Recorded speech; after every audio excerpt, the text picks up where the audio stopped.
the meeting to order. And as our first order of business, I would ask you to stand, face the flag, and if so inclined, participate in the Pledge of Allegiance with us. I pledge allegiance to the flag of the United States of America and to the republic for which it stands, one nation, under God, indivisible, with liberty and justice for all.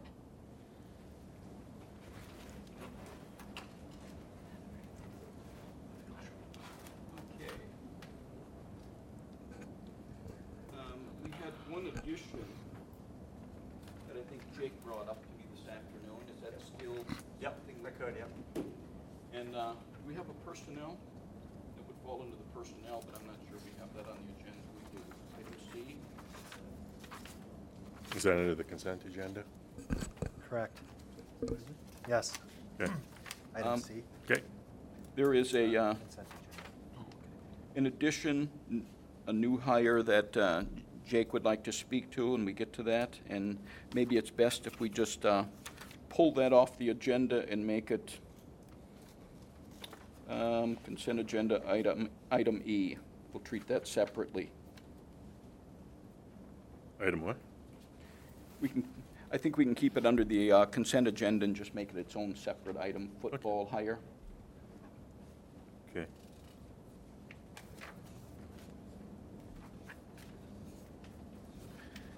Okay, unless we have anything else for the agenda, I would look for a motion to approve as amended. I'll make a motion. Motion by Jerry, I'll second. second by Kurt. Any other discussion? All in favor say aye. Aye. Opposed? Carried. Beth, by the way, will not be with us tonight. She is at a superintendent's national conference in Virginia, so she won't be in attendance. Superintendent's report for July.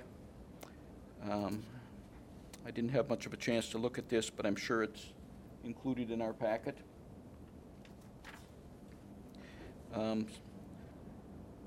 We will deal with that as we have individual items on here. Beth has given us kind of a synopsis about what goes on with several of the agenda items, so please refer to that on page, somebody find that for me, on page 3, and we'll follow along in there. First, let's begin with our scheduled presenters, Jake and the preschool staff. Update on early ed. Yep.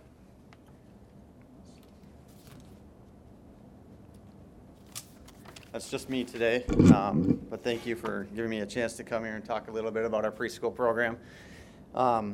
Very proud of our preschool program.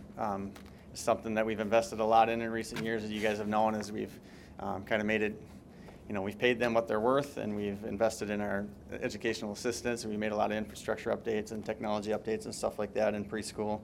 So I'm very proud of what we have going on in preschool. Like I said, I invited our teachers here with us today, but unfortunately none of them can make it.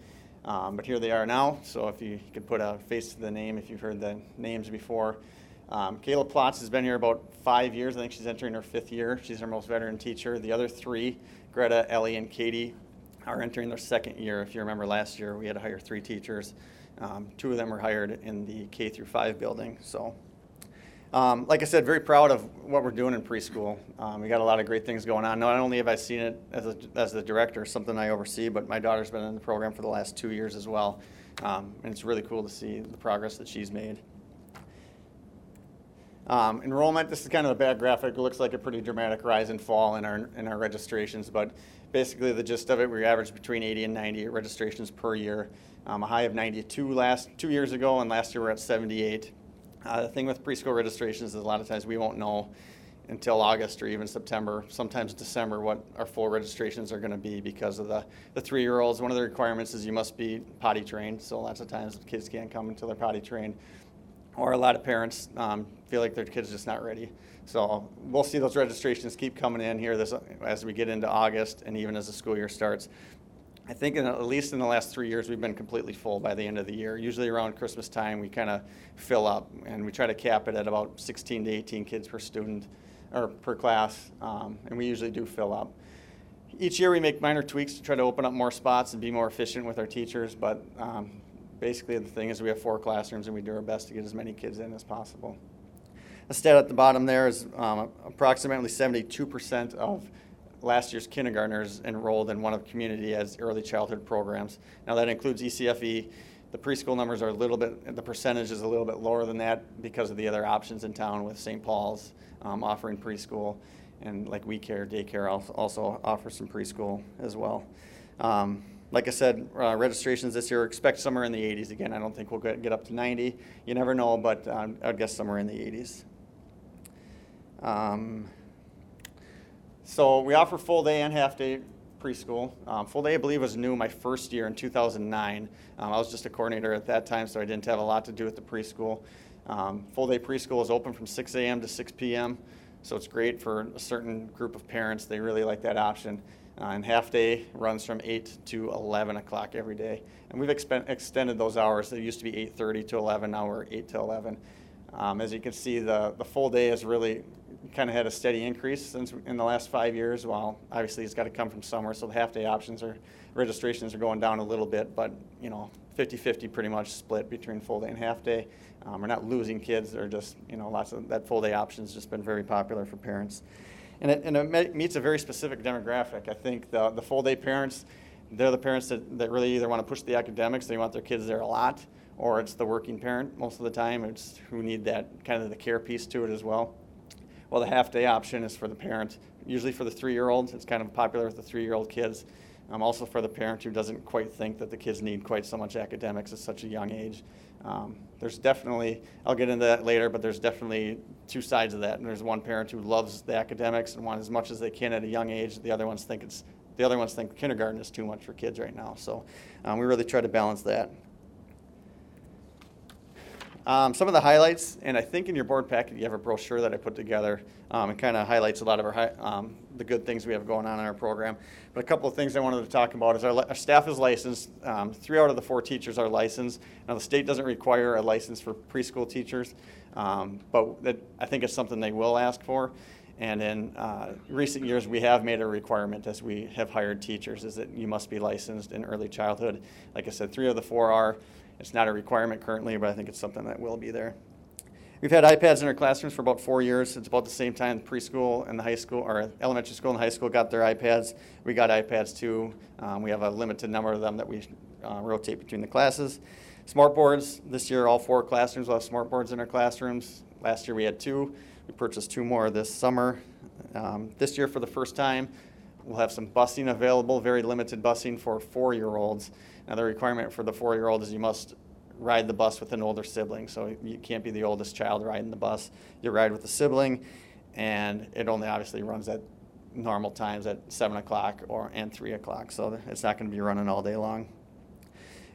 We do whatever we can to make it super affordable for parents. We don't ever want to turn anybody away. We don't ever want money to be an issue for people. So the last 5 years or so, we've applied for a grant through the United Way, and we've received that. They've been very generous to us. We use that grant money to scholarship families. So we do our best to get everybody in preschool, and we never want money to be an excuse for those students. In the full day program, we don't use scholarships in there, but it is eligible for county assistance. So if you're a parent that is eligible for county assistance or daycare assistance, it's a great deal to send them to preschool, and the county will help you pay for some of that. We offer conferences twice a year, just like the elementary school, and we assess our students throughout the year as well. Some of the examples of some of the assessments we do here is just a simple letter recognition, capital letters, lowercase letters, and also knowing the sounds as well. Here's another one, shapes, recognizing shapes, counting and identifying numbers, positional words, and as you can see, we do it 3 times a year. That first one is in November, and we do it again in March and again in May, so it's really cool to track your child's progress to see how they've progressed throughout the year. Being a parent and going to my daughter's conference, I love this because, some of you, as kids get older, you always hear, what did you learn today? Nothing. We didn't learn anything. Same in preschool. My daughter wouldn't tell me anything, so I actually get to see some of the stuff that she's doing here. Same deal. Now, more assessments here. Shapes, counting and identifying numbers, positional words, stuff like that. And then the classic, draw your self-portrait and write your name. This is actually my daughter's, so from the fall. You can't see it real well, but she's got a head and legs, Then on the right, she's got blonde hair and she's wearing clothes and doing all that stuff. And she's writing her name on the line, writing her first and last name. So it's really cool to see the progress throughout the year. What do our families want? This is probably our biggest challenge in preschool is, as educators, we want to provide the best possible educational experience for kids, and we think that's starting them early. But what we have found is a lot of parents want to see, they think preschool is more about learning how to be a good friend and learning how to be a student and learning to follow the rules. So we surveyed our parents, and these are some of the comments that came back. As you can see, I've highlighted in red kind of just how much they vary here. Learning early skills, letters, numbers, etc. Kindergarten readiness. Then another parent said their number one priority in preschool is social development. Throughout there, you'll see a lot of common themes, but depending on who you're talking to, either what they want to get out of preschool is 100% academics. The other ones want their student to learn how to play with friends and to, learn how to get ready for school and to be a student and stuff like that. So it's been something we've really battled with. Like I said, as educators, our 4-year-old half-day program, you could choose a 4-year-old 2 days a week program. That's 6 hours a week for the students. When the next year as kindergartners, they're going to go to school 7-8 hours a day, 5 days a week. So me thinking that's probably not enough, to go from six hours a week to 7 hours in 1 day, 5 days a week. I don't think that's enough. So in recent years, we've tried to offer an extended day program, which on that Tuesday, Thursday class that has the kids there from 8 till 1:30 every day. So giving them a couple extra hours, letting them eat lunch, letting them, get in the hang of being a student.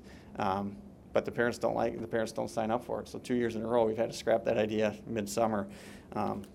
So like I said, it's something that it's been a battle because we want to prepare these kids and get them going as early as possible, but some parents really don't like that.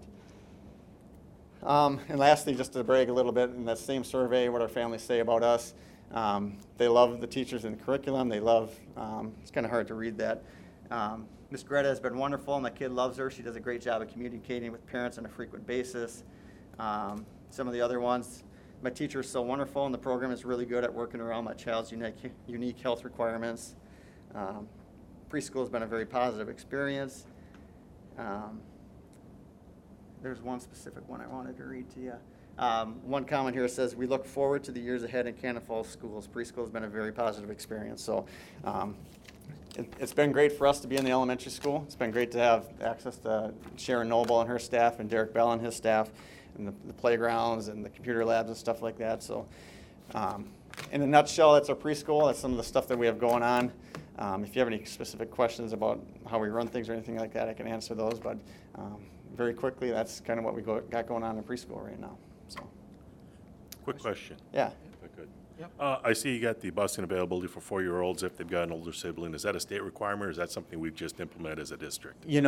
As far as I know, that's something we've implemented as a district because we do go on field trips and kids ride by themselves or with teachers and chaperones. So I think that's our rule. That's something we've kind of pushed for, and I've been working with Beth and Andy and Joe, and I think that's what they came up with as the best solution. One of the problems with that is how do we sign kids in, because we have parents sign their child in when they get to preschool. Well, so if they're riding the bus, they're not going to have anybody walk them to the classroom. So it's still something we kind of have to iron out how we're going to manage that every time too.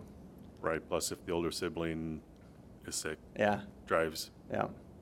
And every year we get a few questions. I wouldn't say it's a lot about can they ride the bus. So I'm not sure how many we'll actually get. We're still working on that. We're going to send out a mailing with information on busing. So in August, we'll certainly find out how many are going to elect that option. So we'll see how it goes. Anyone else? Josh, just how in general, what percentage of families actually have their kids go to preschool before they go to kindergarten? That's a really good question. I don't know. Maybe that's a better question for Derek. I looked at the kindergarten list, and if we had 72% of them that came through either our program or our ECFE program, I would guess somewhere in the 80s or close to 90. But I know there are parents that choose to keep them home until kindergarten. In fact, being a dad, I was picking up one day for preschool, and I heard some parents talking about homeschooling for kindergarten because they thought that 5 days a week was too much. They didn't want to send their kids. So there's certainly those parents who feel that way. Thanks, Jake. Yeah. What about the integration of preschool with kindergarten? Is there are there meetings between the teachers to have a Yep. coordinated transition? Yeah, good question. Yes, part of the PLC days that the school does, staff development stuff, they work together. So they align their standards to make sure that we're teaching what they expect them to know coming into kindergarten and what they want them to know.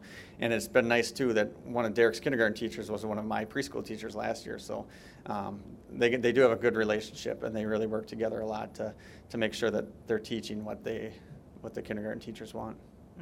It's been great to be part of that. That's another benefit of being in the elementary schools, that those PLC days. Our teachers are all involved in that too. Anything else? Jake, thank you. Thank you. Scheduled presenters, number 2, Dave Peterson, update on the summer construction project. While he's walking up, we just recently had a facility meeting just so he could bring us up to date, and Jerry speaks facility very well, so you might pipe in as necessary. For sure. Well, thanks for having me. It's been a busy and continues to be a busy summer. I'll start out with the high school and the middle school. Really with where we're at, we're already installing grid in some of the rooms. We've got over 30 rooms that we've started to install grid in. So the ceilings are going back up. That's a good sign. Ductwork's in. We're starting to put these rooms back together. We're getting to that stage, which we should be. We're looking about 30 days out to need to be to completion. So things are on track, and ceiling grid's a good thing to see.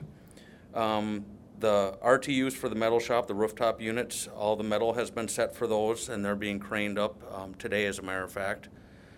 98% of the VAVs are installed, 80% are insulated. Both of our new boilers are in place, so we have a total of 4 new boilers. They're all in place, they're all piped in. We have the trenching done for the transformer for the new chiller.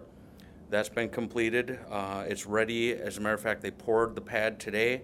They'll be craning it in the next week to set the chiller. And 60% of the radiation fin tube, the fin tube is installed and ready to go. Rooftop units delivered on site. The rest of them that we need delivered will be here by August 4th.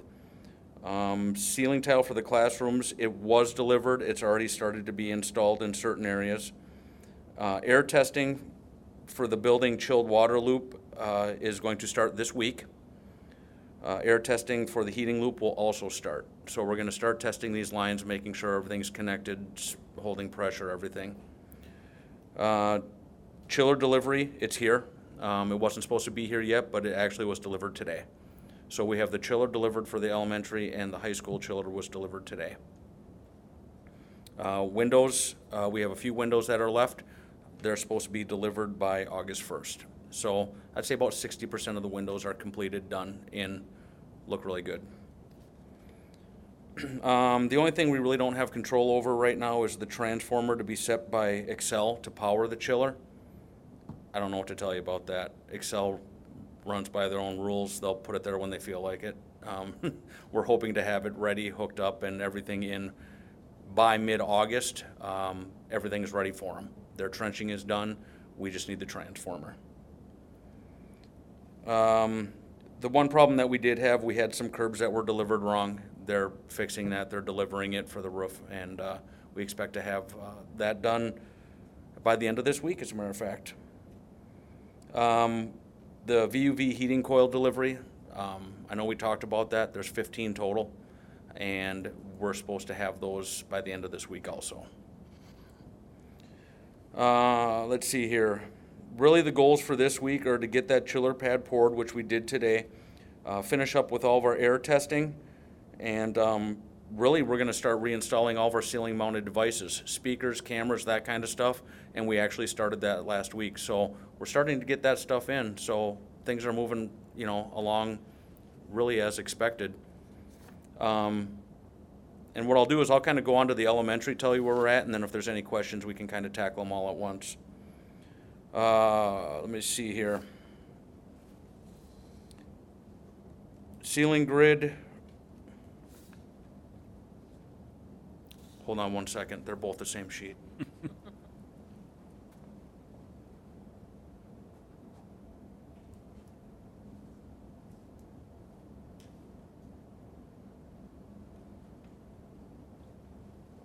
Sorry about that. Okay, elementary. All the VAVs are insulated and duct wrapped. Pipe installation is completed in Area A. All the air handling units have been ducted and connected. The chiller pad was poured a week ago. It should be placed tomorrow, so that's going into place tomorrow. Temperature controls mounted in Area A to all the VAVs. We're testing Area D piping. That'll start this week. All the insulation is going to be done in Area D and B. All the locks and all the doors that we were making repairs on, they're all complete. They're done. And then we're looking for starting of the chiller at the elementary building August 11th. So we'll be actually cleaning the pipes and doing our cleaning solution through there prior to that, and we're firing up on August 11th. We were waiting on a delivery for electrical switchgear. It showed up today, so that was good news.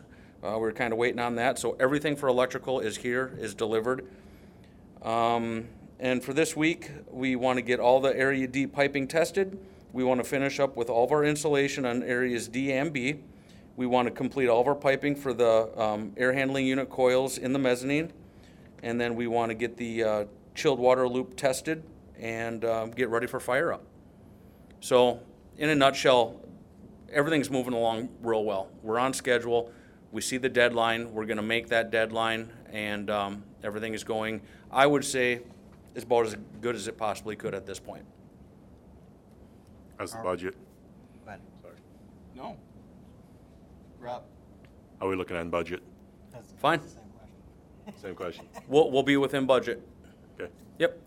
You know, so often when you have a building project of this size, you have some money set aside for overages and change orders and such, and you know, it's 5 to 15% in a lot of cases. We had probably 1% coming into this project that. We had 3% total, and it was low. Yes, it was. And it just meant we had to keep a very close eye on the project and the change orders, a very close eye.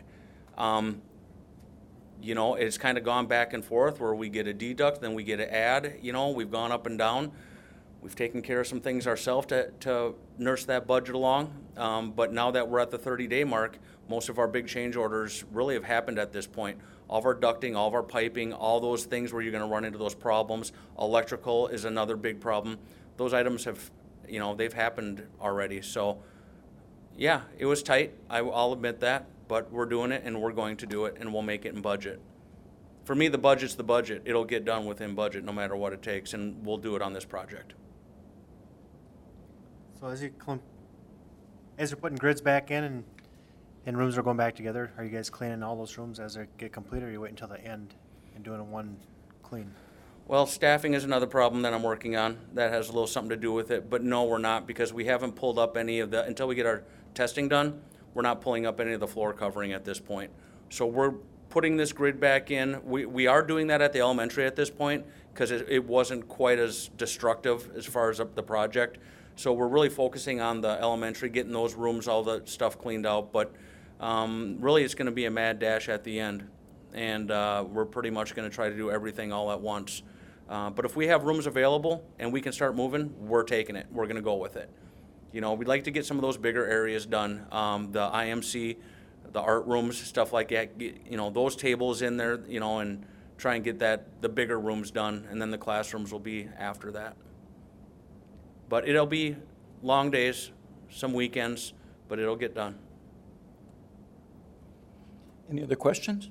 I wanted to ask, Dave, did you give an update on the elementary field irrigation project? No, that's separate to this construction project, but that is, everything's piped in. Yeah. Everything's been groomed. We're literally picking rocks today as we speak. The lot of pad's been rocks. poured.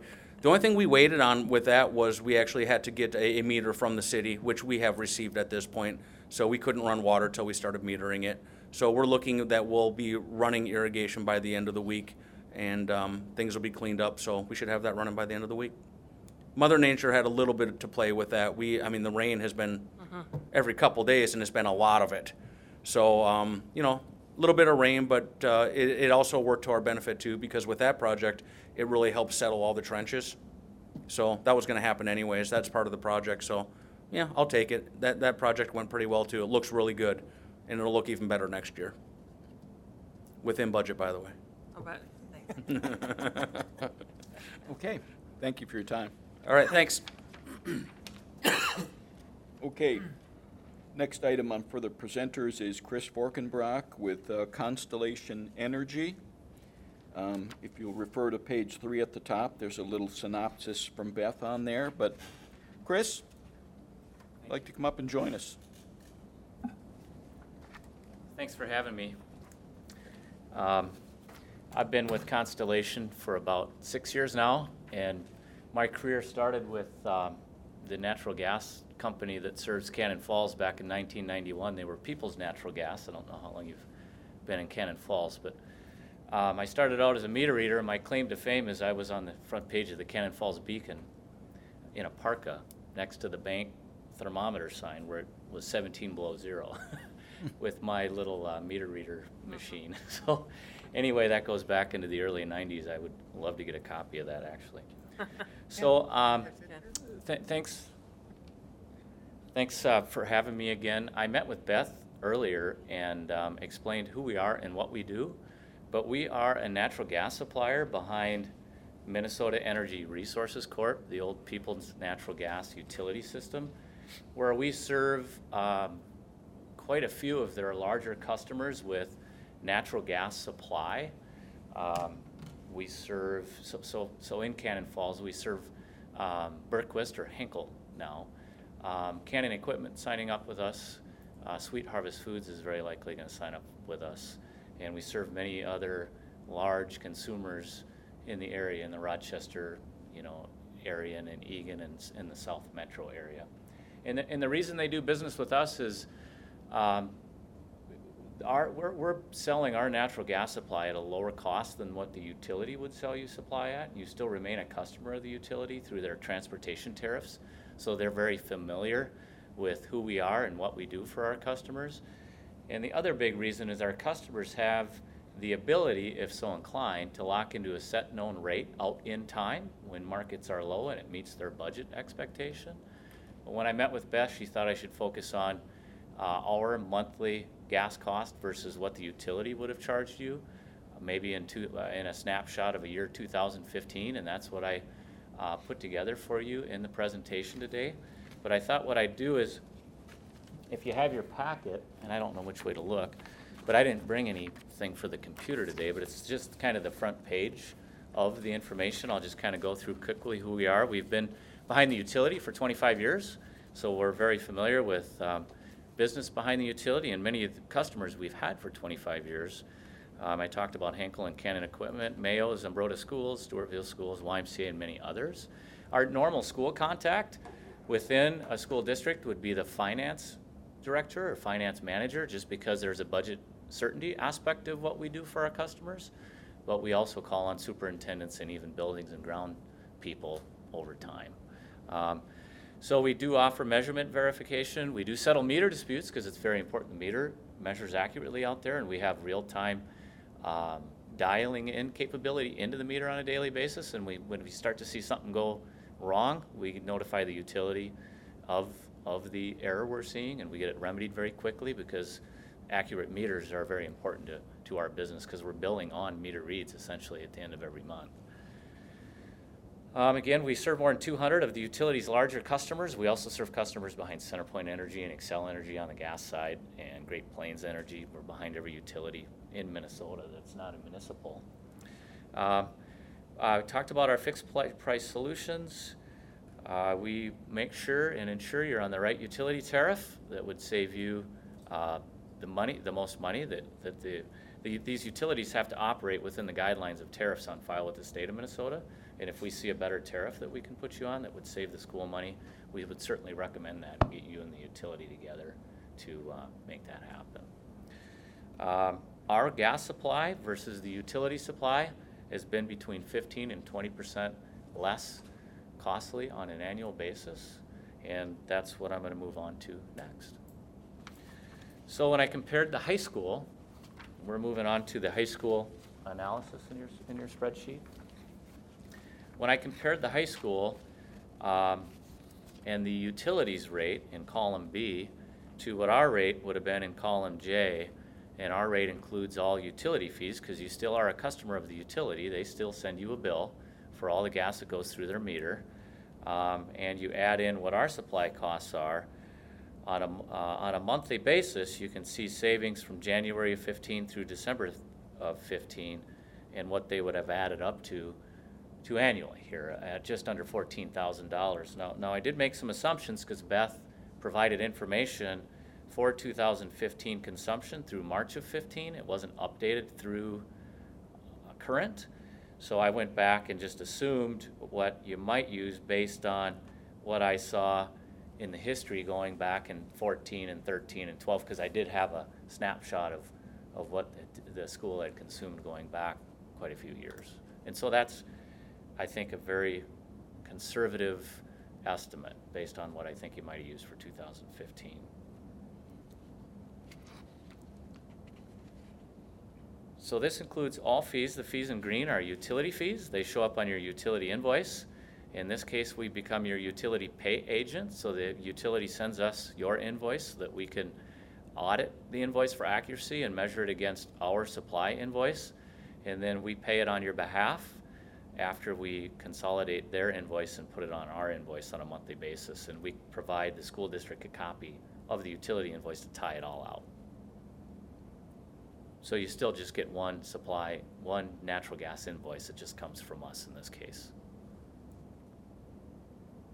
So their burner tip at the high school cost averaged $564 in my example. Ours averaged $456 based on what we sold our customers that were buying true market-based supply without locking in any commodity or any prices. And that savings added up to be 19%, which is pretty representative of what we see for our other customers with this type of load factor. I say this type of load factor because we have process customers that use as much gas in the summer as they would in the winter for all intents and purposes. And so their savings would be a little different because you are definitely a winter peaker, right? You're not using much gas in the summer. So moving on to the elementary school, I did the same thing for the elementary school. Beth provided volumes through March of 15 with a history going back quite a few years. I estimated the remaining months of calendar 15, came up with utility rate per decatherm in column B, which is public information, and you can vet it off of your invoices. And then added our fees for supply on a monthly basis, which is column C, D, and E, added utility charges, which is F, G, H, and I, to get a comparison, an apples to apples comparison of our monthly cost with utility fees versus what the utility sold you under a bundled rate that you're currently on, and came up with about a $6,000 savings at the elementary school.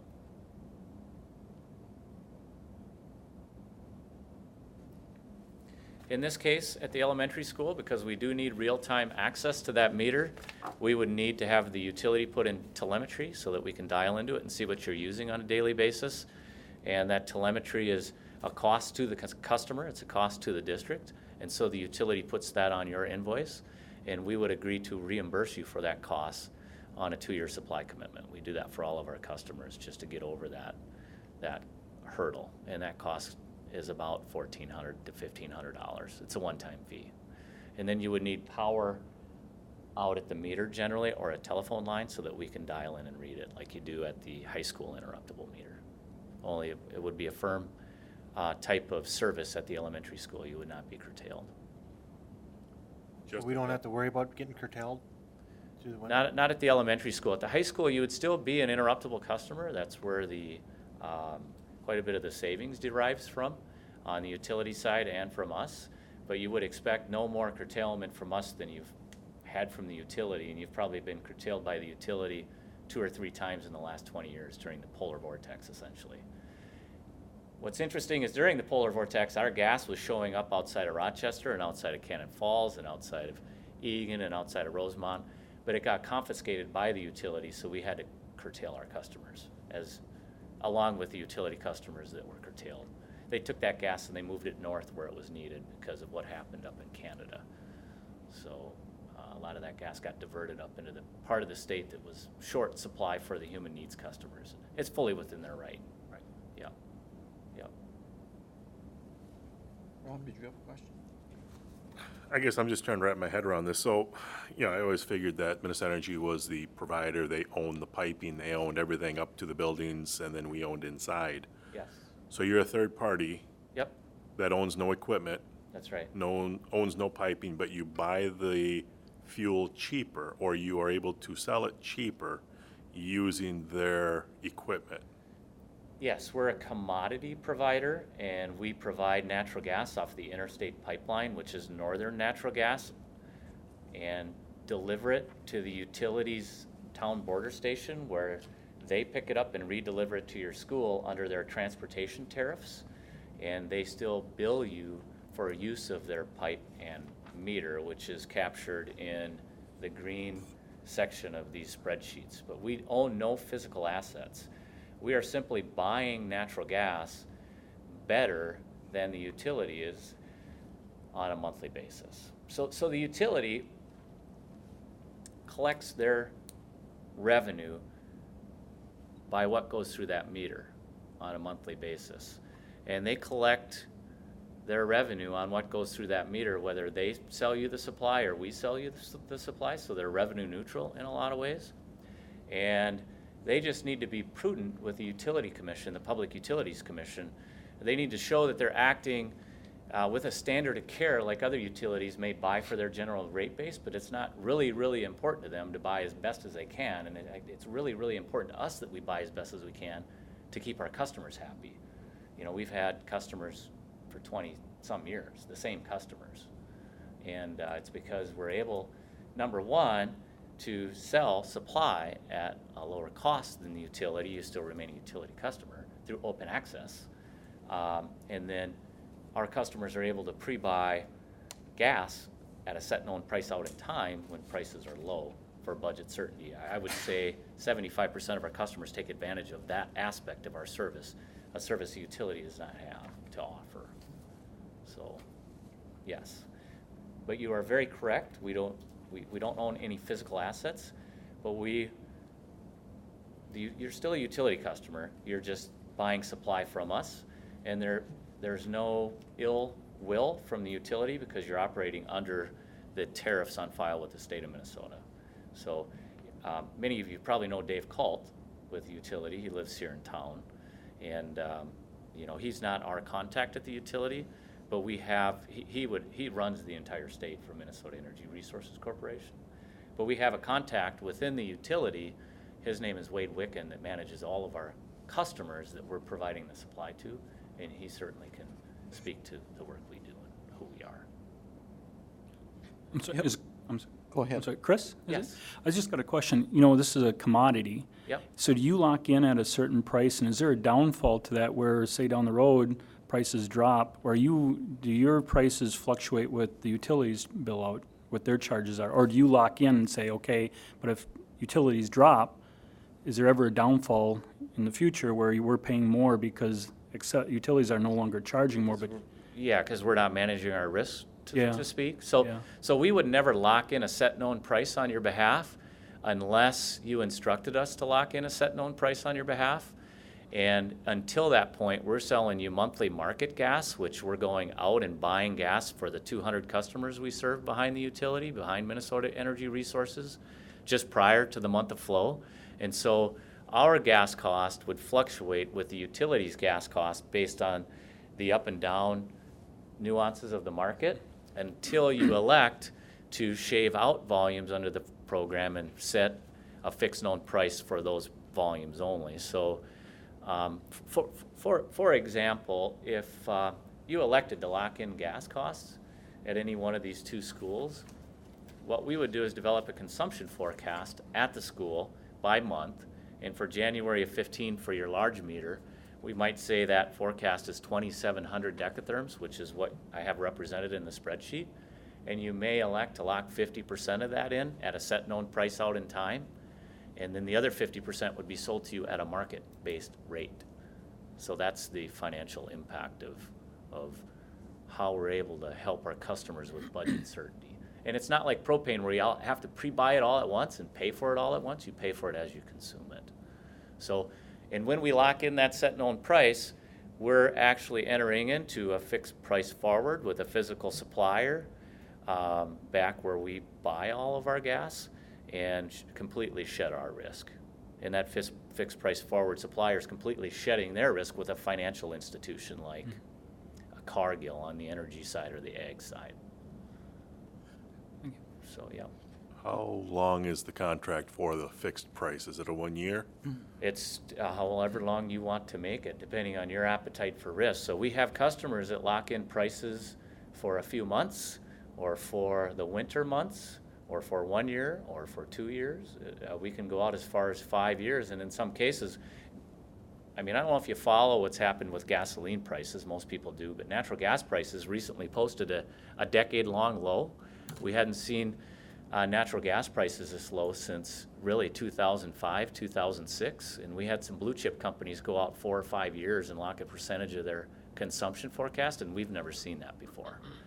But we're able to do those types of things. But for the district, we can make a recommendation, and I would recommend that you lock winter only. You're not a very big summer consumer, and we would get our arms around a consumption forecast first and foremost, and then we can start sharing market information on where the market is today and where we think it's going to go, and a good time maybe to get in and get insight into the school's budget for natural gas and back that into a unit cost so that we can make a business decision to, and I can put a business decision type of recommendation together, but it's completely up to the district. So when you do decide to lock, if you ever decide to lock, I mean, I'm getting ahead of myself, if I get hired and you become my customer, I send you by email, or the finance director, whoever has the authority, the price and the volumes by month to lock, and she gets back to me if she likes it and the board likes it. However, you guys set up your own internal controls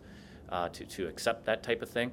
She just gets back to me and says, please cover at those costs, and it's done, essentially. There's a transaction confirmation, which is more of a formality at that point that follows to the contract person within the district.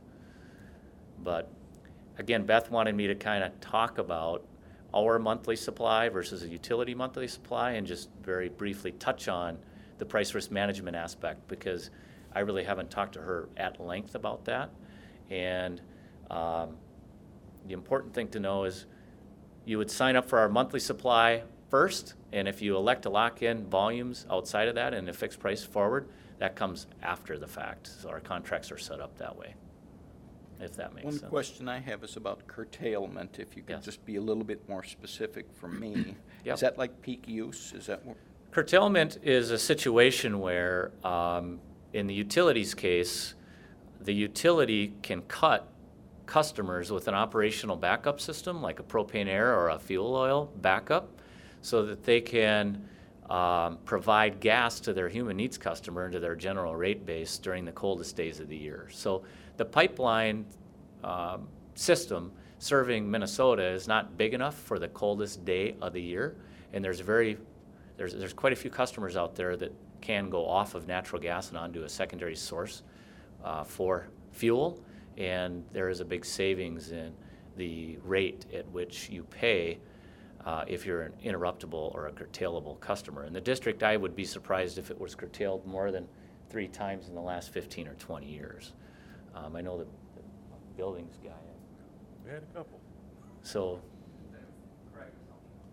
yeah, so, and so are all of our customers. So if you, I can drive the point home if you look at the difference in average burner tip costs for the high school and the elementary school on the 2 spreadsheets I put together. It's down at the bottom.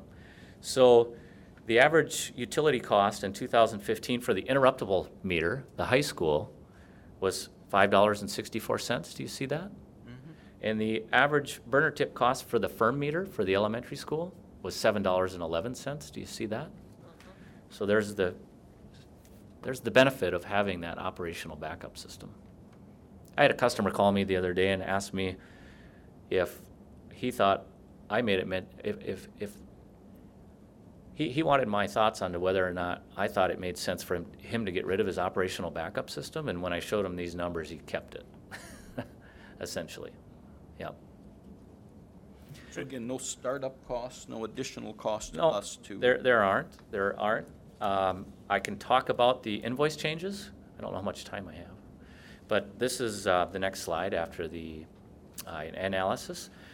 So on the utility invoices, the utility charges you an additional $110 a month for a transportation service from a supplier. And so that is an additional cost to the district. And this is $110 a month both on the elementary school and the high school.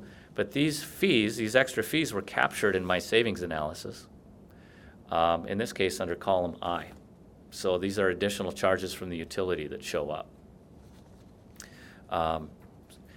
And then some costs go up and some costs go down because we move you from one tariff class to another in both cases. But in all cases, all of these fees are captured in my savings analysis, and we make sure it all rolls through to your invoice, and that we get those invoices and tie them out to our supply invoice before we present them to you. So your spreadsheets are a net to the district change? Yes, that's correct. Yep. There are no upfront fees to establish the service. No capital outlay to establish a service, large capital outlay up front. So I want to talk about next steps because this is the part that got Beth excited and why I'm here on very short notice. So the utility requires, and this is a utility requirement, that a customer that moves from utility service to a service from a third-party supplier, they require the notice be given by August 1st of any calendar year for a November 1 start date. So none of this would start till November 1, but you do have to give the utility notice by August 1 to make the switch. We write that notice for you. It's a one-page paragraph. It's a one-paragraph summary of the rate you're on now and the rate you want to move to, and the fact you'd like us as a supplier at both of these meters, and it would have to go to the utility representative that manages all of our customers, Wade Wicken again, and that starts the process. That would just need to be done by Friday. We wouldn't need any of our contracts done until October, frankly, but we'd probably get them done in September or a little earlier. And the utility paperwork would follow to put you on the right tariff. It sounds like we've got a pretty short notice here then, so my question would be, what I'm reading is prior to August 1st, we have to notify Minnesota Energy. That's just for this year. If you miss it, I'm here next year earlier than this time to talk about what we do, and it would start November of 2017. But yes, it's a utility requirement. If you miss it, you wait till 2000. Yeah, a year. Yep. What if you give notice but decide not to go forward with it? It's never happened, but I don't think the utility would hold you to service from us. I think they just keep you on the standard utility sales service rate. I've never had a customer give notice to the utility and not move forward with it. Right. Okay.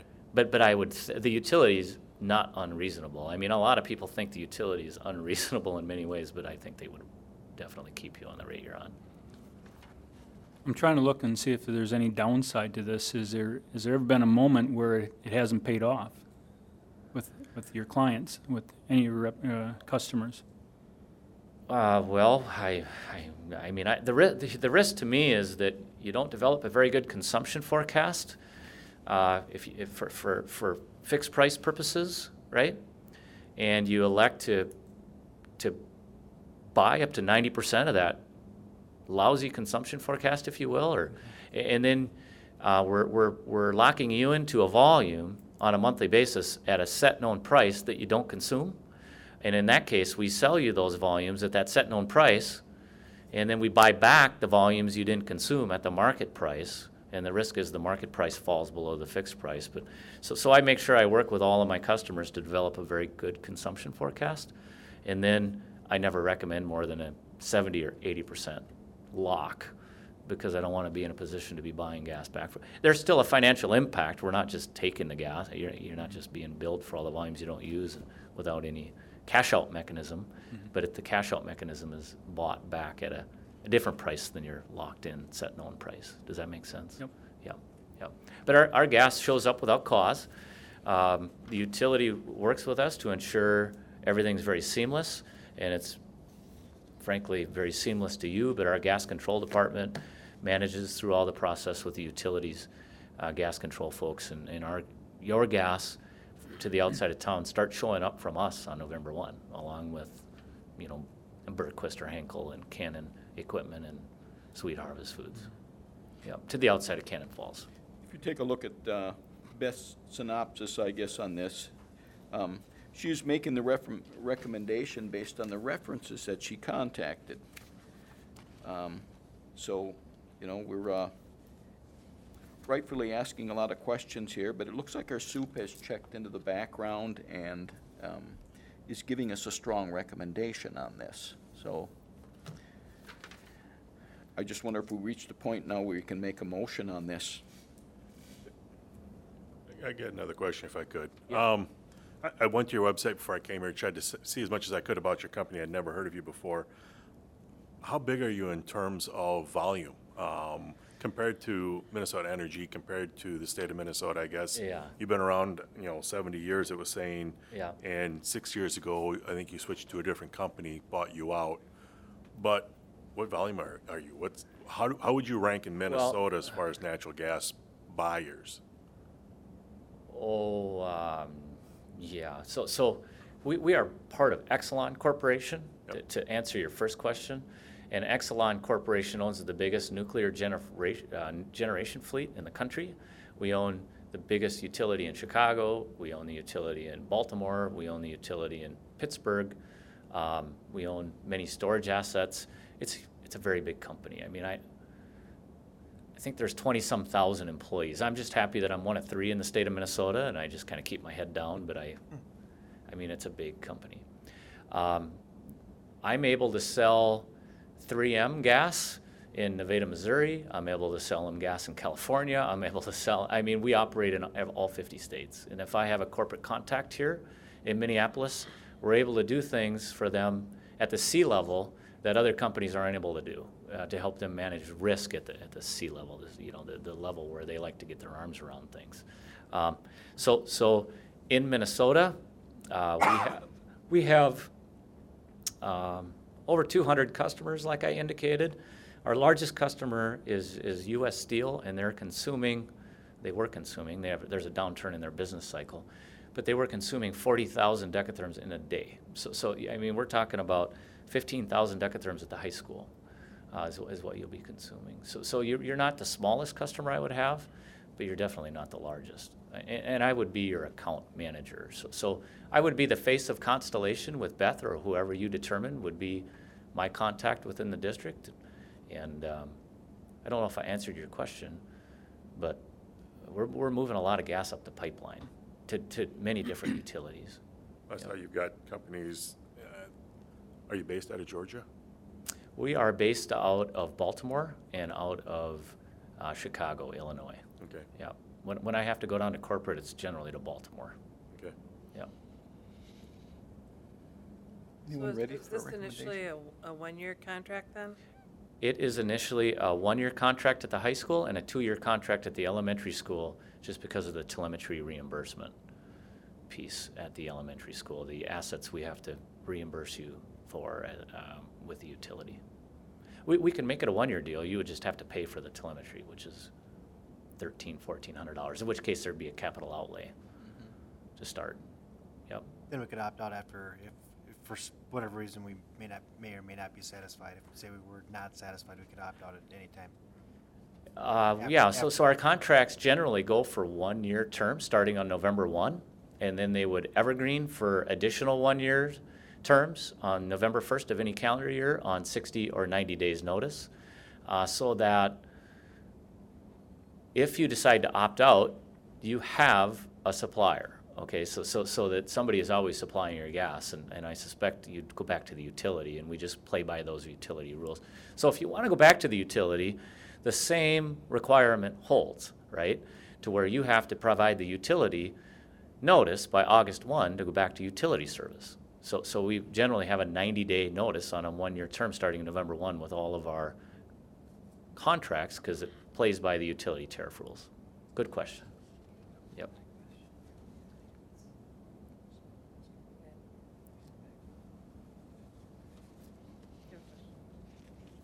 Oh, over there.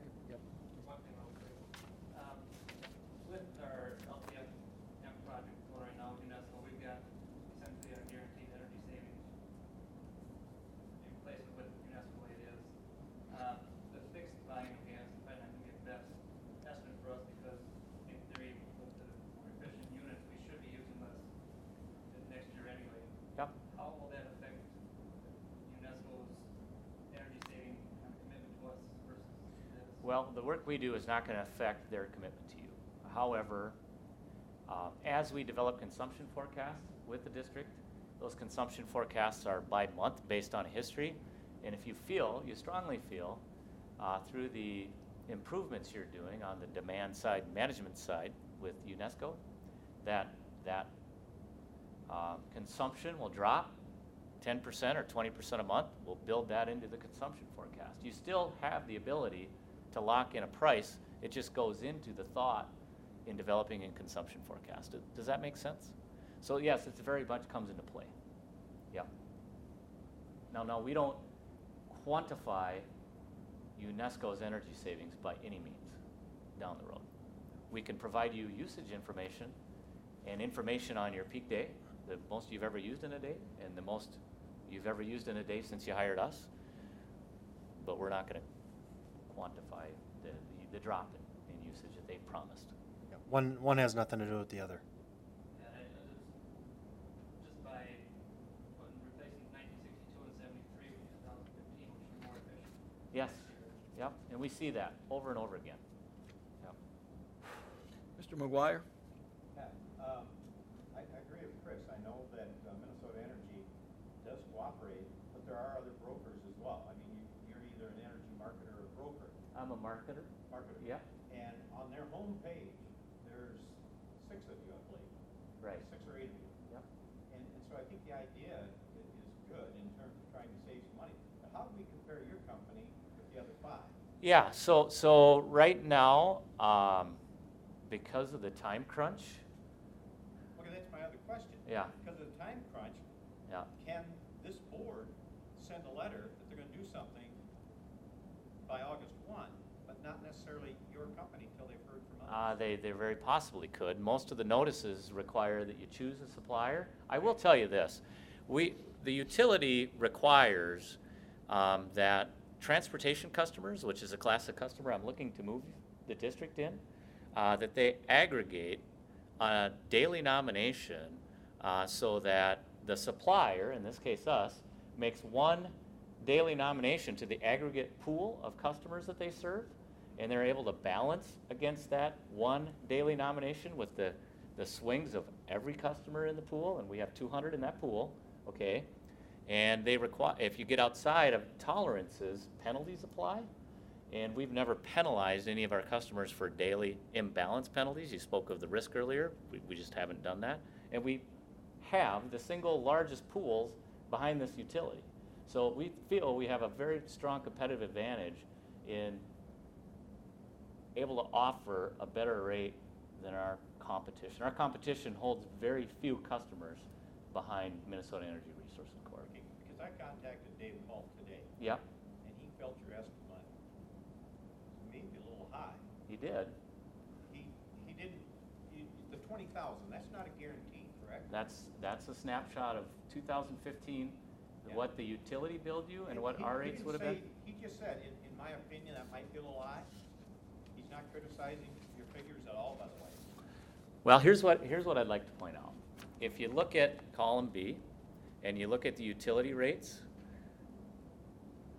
this is very easily substantiated by Dave Culp or by anybody at Minnesota. These are their rates, and the other rates that I'm representing are our rates. Yeah.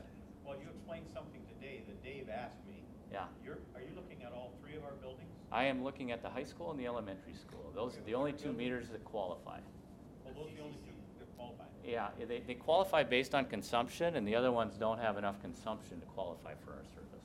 It seems to me that the board is not at any risk. And I think Kurt asked the question, as long as they don't contract, if they stay with Minnesota Energy, they're gonna pay. If they go with you, they may get it for a little less. right, Okay. yeah, Now, if they do by August 1, send the notice, and you say they really should have a name on there, I don't have any problem with that, but then a year from now, before August 1, Yeah. can they then visit with other? oh, other absolutely, brokers? yes. The answer is yes. Except for the elementary school if we did a 2-year contract. Right, yeah, with the Well, tele. We can, and we just have to pay the 14 or 15. Yeah, whatever the cost of Yeah. the telemetry would be. Elementary Yeah. school would be under a 2-year contract if we had them install the the meter? It's the telemetry equipment that's able to dial into the meter, so we see real-time access on the reads. My understanding was you weren't going to charge them for it, but you would charge them if they switched companies. No, we would, yeah. Okay, so that would require a 2-year contract, or it will be charged to the school? Right. Yeah. I thought I was very Yeah, explicit in that. It's one or the other. I think Yep. it's a really good idea. I don't see where they, Yep. you know, they're not gonna get charged anymore, are So, they? so you are correct. There are other companies that do what we do behind Minnesota Energy Resources Corp., but none have the size of pool that we do, and I think we have the advantage. I don't have many customers leave Constellation that I manage. We can hold this back to board discussion, I think, now we've got the Thank you, questions Bob. answered. Yep. Bob, okay, thank you. So and I think, Josh, you brought up a good point. The 20,000 that we're looking at probably is an overstatement, not because of your numbers, but because we've got brand-new boilers in the high school. Because consumption may drop. It's yes. gonna drop. Yep, If it doesn't drop, we got a problem, I think, and we Yeah. didn't do something right with our new boilers. right. But yeah, so the 20,000 is probably a max based on our worst case with the boilers that we had, the 1962, 1973 boilers. Now that we're gonna increase the efficiency, hopefully, we'll see that usage drop, which means the savings will incrementally drop as well. Right. Yeah. Right. No, that makes sense. And I mean, these savings are representative of what we would have saved you in 2015 on the usage assumption for quite a few months, and they're by no way guaranteed. I mean, all we know is that we've been buying gas better than the utility for many, many years, and I don't see that stopping. When do you And determine you're the still a price? customer of the utility. Right. Yep. When do you guys determine or set that price in? Because right now we're looking at what, are you using today's pricing? No, we don't Monthly set market any rates. price at all unless the district chooses to move forward with our fixed price program. We simply enter into an agreement with the district to sell you gas starting November 1 at a monthly market price. And we're buying monthly market gas for our pool of customers, our aggregation pool of customers, shortly before each month starts. And if you elect to shave volumes out at some later point to lock prices in for budget certainty, then we shave those volumes out of our monthly purchase for our customers. And we allocate, the amount we think you're gonna need above Right. price lock on a monthly basis, if that makes sense. So the price that we see in the spreadsheet is what the actual purchase price was for those months? of Yes, in those years? 2015, that's correct, at the monthly market price, Okay. that's right. Folks, are we ready to make Yeah, I'll make a motion you make a motion what? to move forward with bringing on. I'll second. Motion by Jerry, seconded by Brenda, to approve Constellation Energy as our natural gas provider, subject to the terms that he's explained in here. Any other comments? All in favor, say aye. Aye. Aye. Opposed? I'll just say aye at the opposed. I had some questions yet, but that's okay. You opposed, did you say? Yeah, just for now. Okay. Just put it 4-1. Kurt, Okay. 4, did you approve? Okay, that passes by a 4-1 vote with Rob opposing. Thank you for your time. Okay, I'm not sure, I'm done with questions then, is that? We're done with, Okay, well, thank you. vote's the vote. I'm unfamiliar with this, but thank you. Thank you. Thank you. Thank you for your. Thank you. Josh should probably be your best contact. What's that now? Josh should probably be your best contact. Thank you. Reports and communication, school board committee reports. We probably don't have much. We haven't met as committees. The only one would be Jerry and I met with Dave Peters on facilities, and we were focused on getting the updates for the upgrades at the school. He reinforced that at there, so that's all we probably have to offer. We're meeting as a transportation committee later on in August. And I'm the alternate for that. Ed Foundation met last Thursday, yeah. And there are no program requests because it's July, and so they just elected officers and introduced new board members.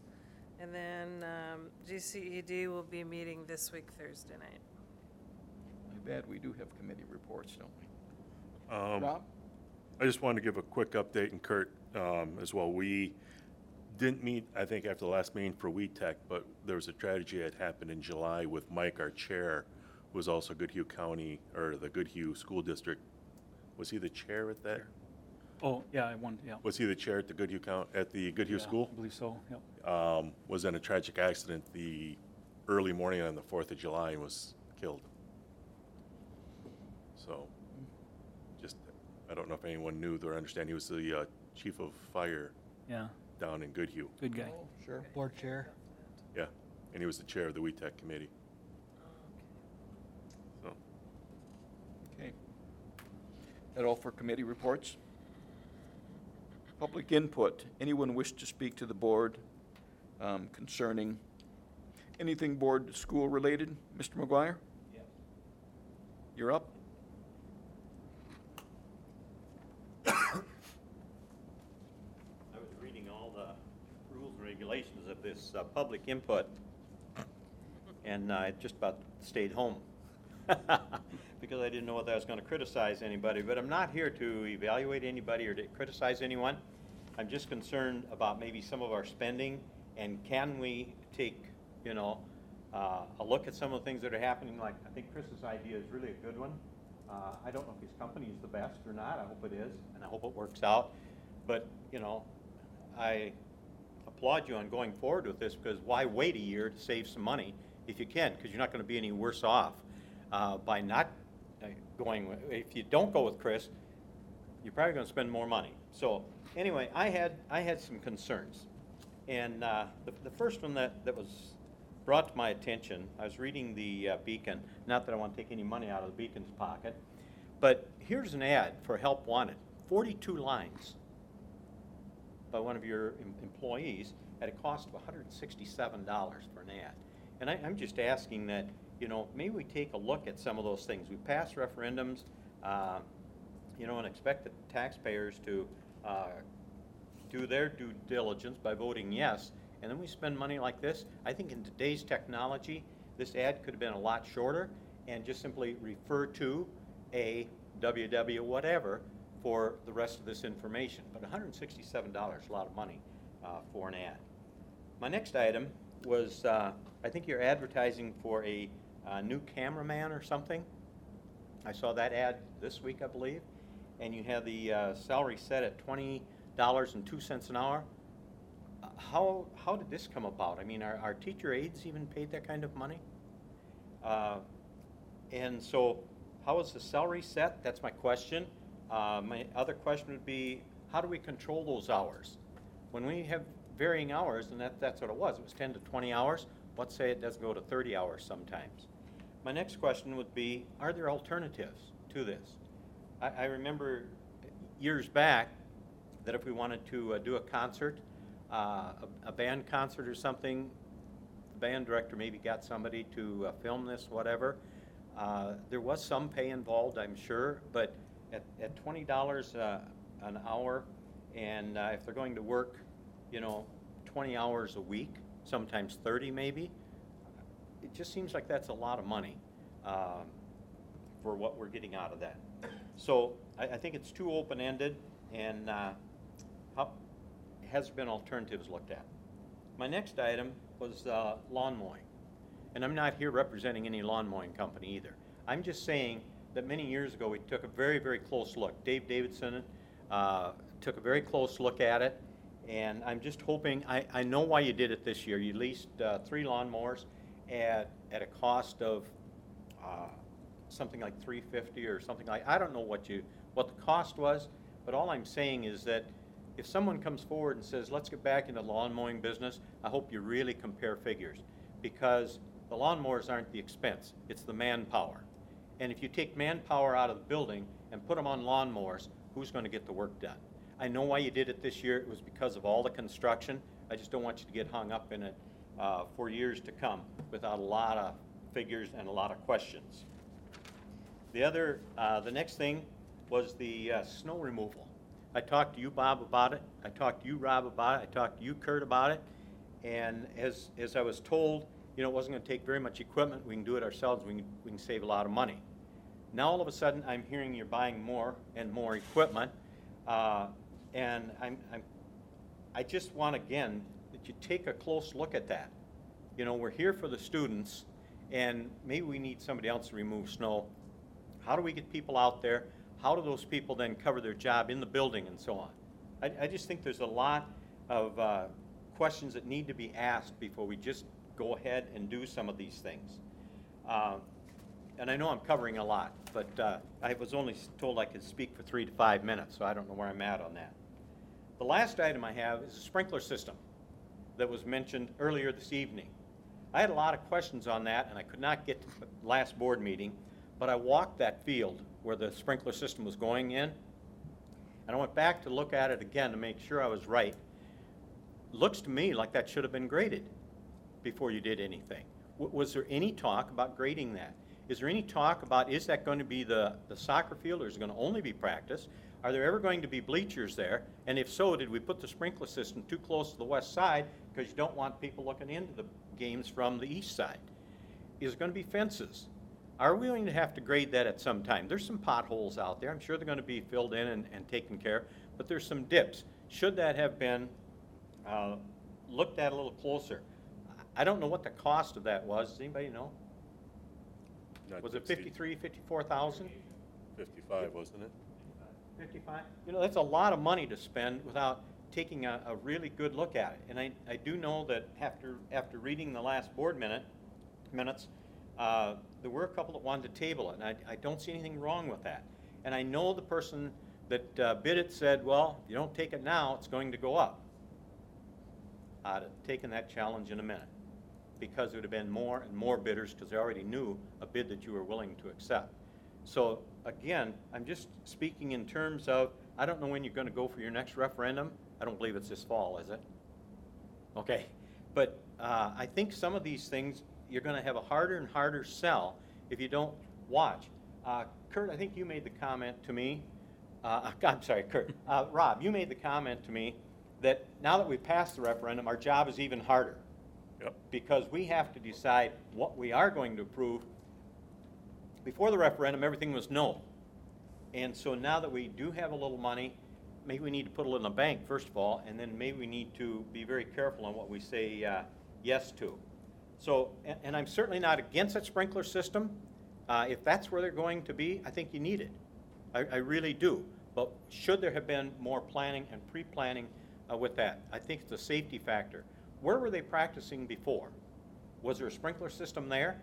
And if so, why add another sprinkler system? So those were just, you know, some of my concerns, and I'm not up here campaigning, by the way, either. So any comments on any of my questions or anything? This is a public forum, Dick. You can speak, but comments are at a minimum, if any at all. Okay. It's hard for us. The only statement I will make, and then your time is over, is that I do know that when you were soup here, we had 14 custodians, possibly 13. We've got 5, possibly 7, if we're able to hire a couple of new ones. So I believe that we've handled some of this austerity and financial planning quite well on this. And, you know, the ads and that kind of stuff, there's a percentage of people that wouldn't know how to get on to www. Mm-hmm. And I think there's some validity in what you have to say, but at the same time, you know, if you speak to all the masses, I just think that's, although a valid concern at $167, I think it's kind of a fact of life as well. But did you read the ad? Yeah, as a matter of fact. If I wanted that job, I'd go and I'd take that ad and I'd tell you I can do everything that's in that ad and you should hire me. I don't think it was necessary to put all of that material in this ad.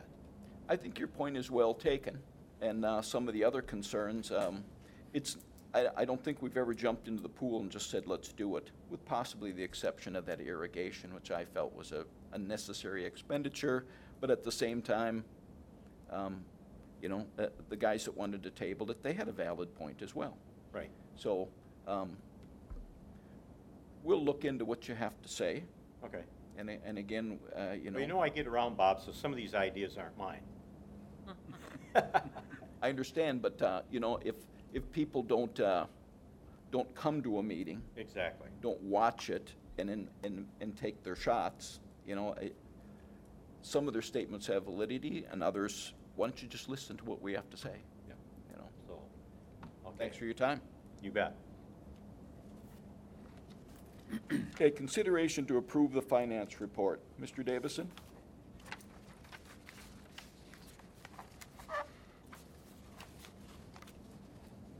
He's got to walk.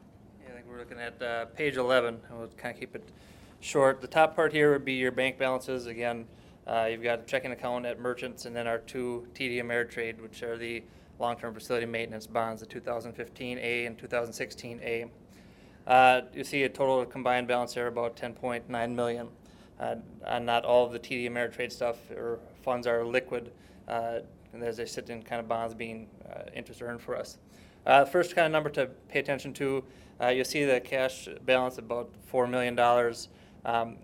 You'll be approving tonight in the expenditures about $2.2 million in project fees. So a lot of that cash is going right back out the door to cover expenditures for the project.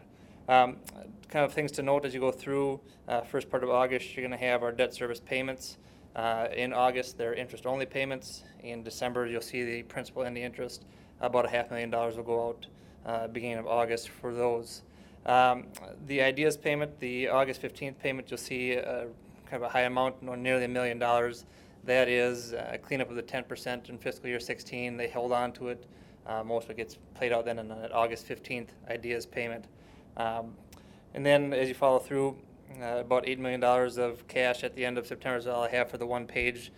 In my office, I have the whole fiscal year planned out. Again, not having to do any aid anticipation borrowing, a good thing for our district, positive. Again, with the referendum funds and the budgeting concerns that we have right now, we'd stay in a positive. It's kind of the quick and dirty version of it. If you have any questions, I'll do my best to answer what you'd have.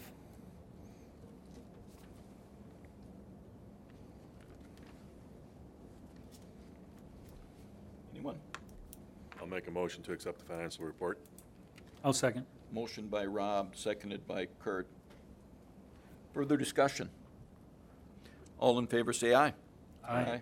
Opposed? Carried. Thank you. Consent agenda items. Anyone wish to discuss any of these items, A, B, C, and D? We also have E that we'll treat separately.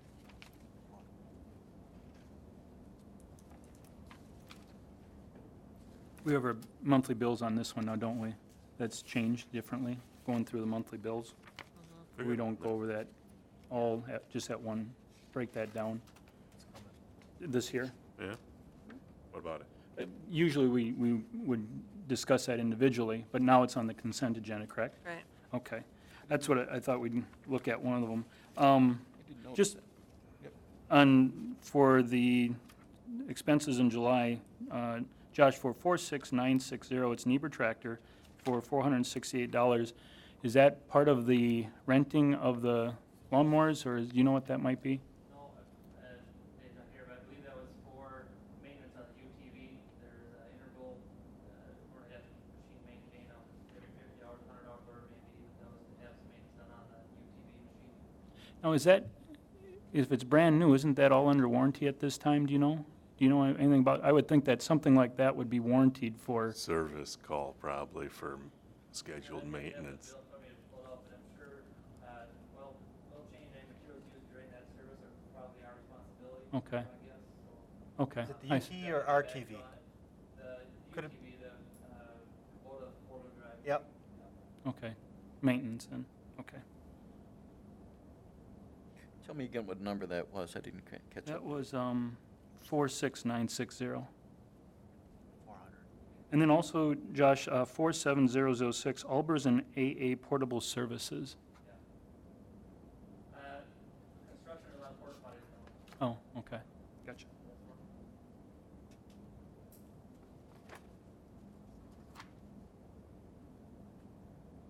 Okay, the other items on there were the approval of the previous minutes and the resolution of the acceptance of gifts.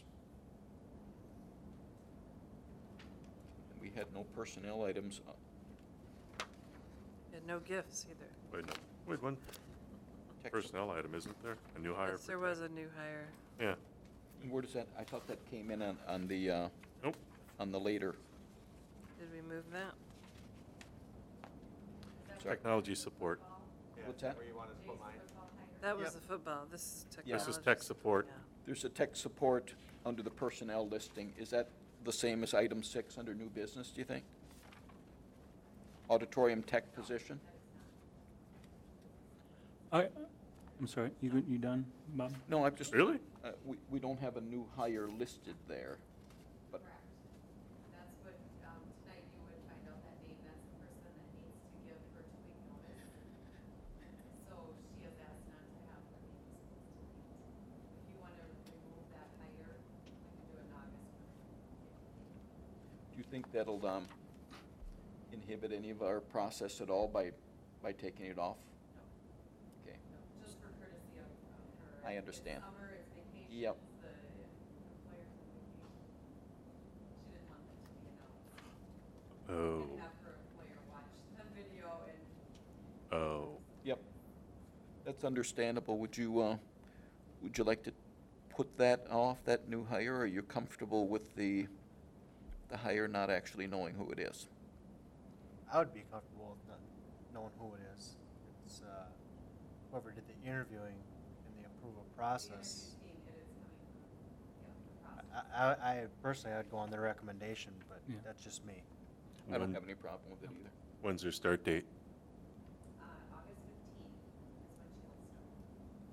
We should approve it now. No. Okay, including that in on the personnel items, less that football conversation. Do we have a motion to approve the consent agenda? Could I have one more question? I'm sorry. No, absolutely. For 47019, that was the Eagle Digital Video. Did we approve that?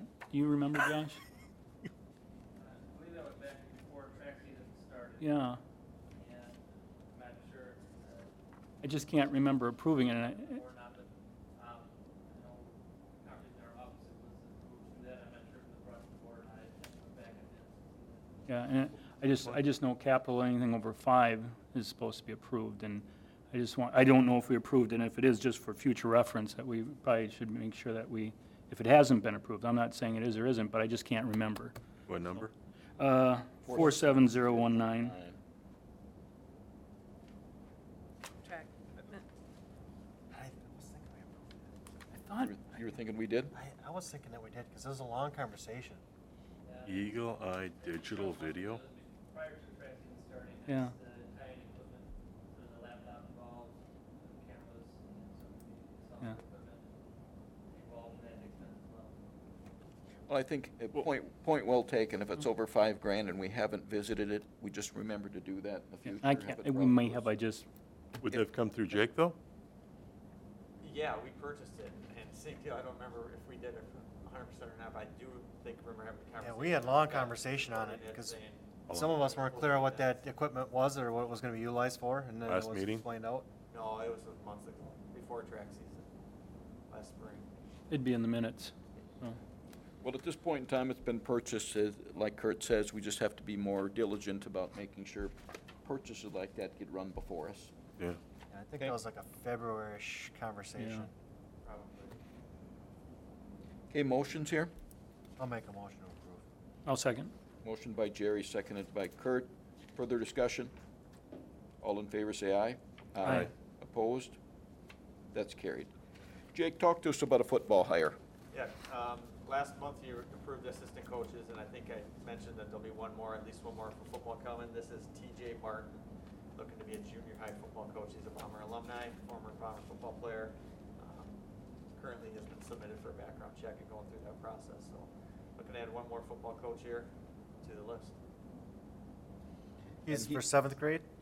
Yes.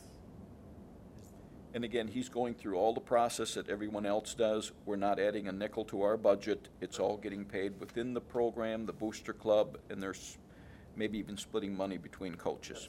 Correct, yep. 100%. I'll make a motion to approve. Motion by Jerry, I'll second. seconded by Kurt. Other discussion? All in favor, say aye. Aye. Aye. Opposed? Carried. Thank you, Jake. Summary results of 15-16 end-of-year super evaluation presented by board chairman. That would be me. We have two evals. We have our mid-year progress report, if you will, then we have our end-of-year. And as board members, we submit our evaluations individually, and they come out of several areas, and we kind of glean them down to areas of importance for us. And we gave a report card on that, and then we sat down at the last meeting and discussed our evaluation with Beth. I met with Rob ahead of time because he wasn't able to be at the meeting, and he assisted me in kind of pulling some things together, pulling some ideas together concerning our superintendent. Overall, Beth receives a very good grade from us.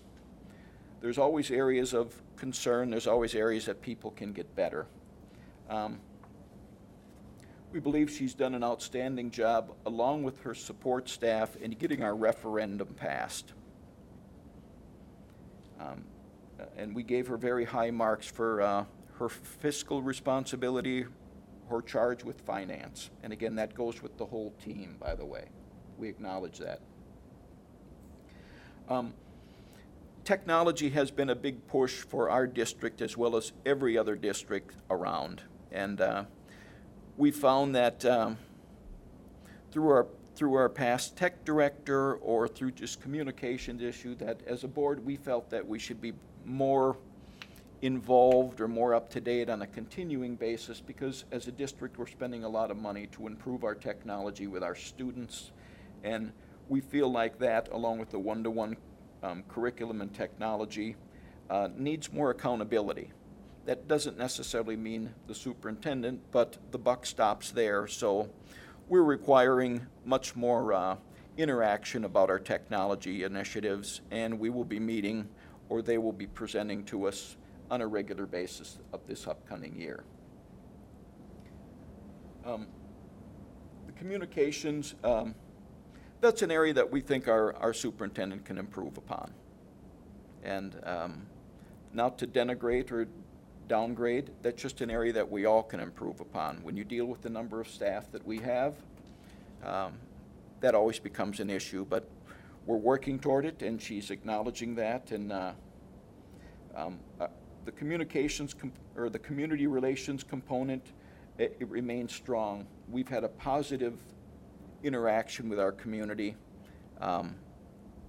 They've been very supportive of us, and that's, I think Beth is a continuum of our past superintendents as well, including Mr. McGuire and Mr. Sesker. We have a good community relationship.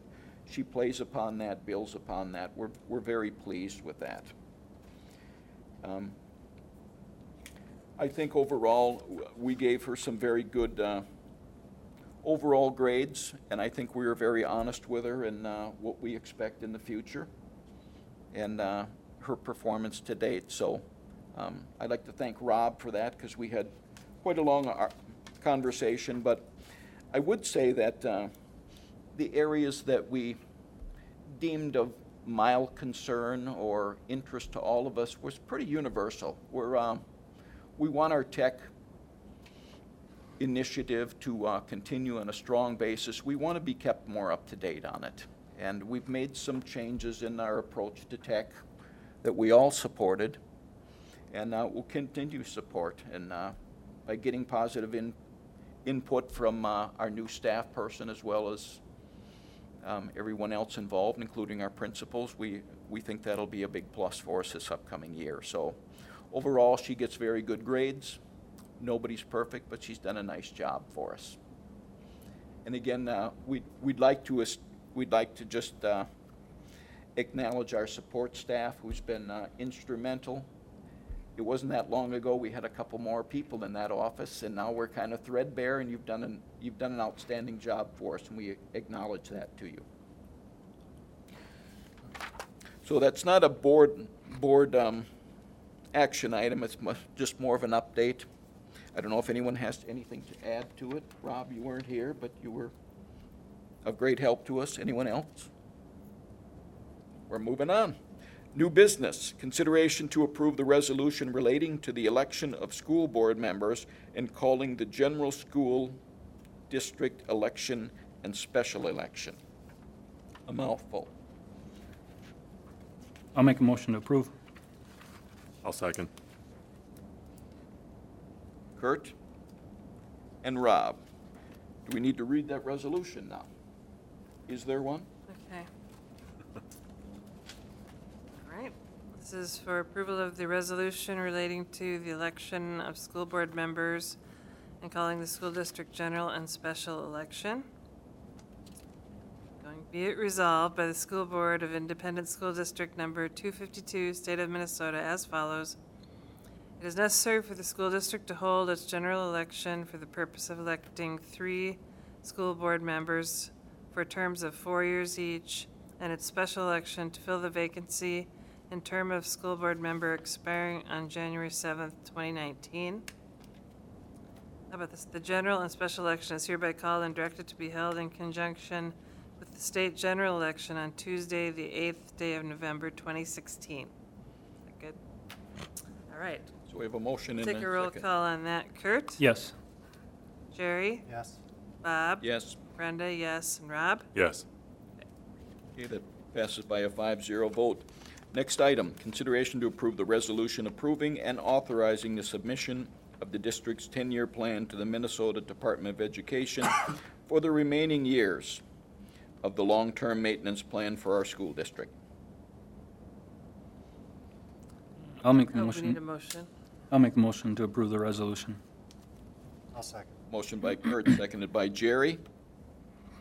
Okay, Okay, roll call vote on the resolution approving and authorizing the submission of the district's 10-year plan to the Minnesota Department of Education.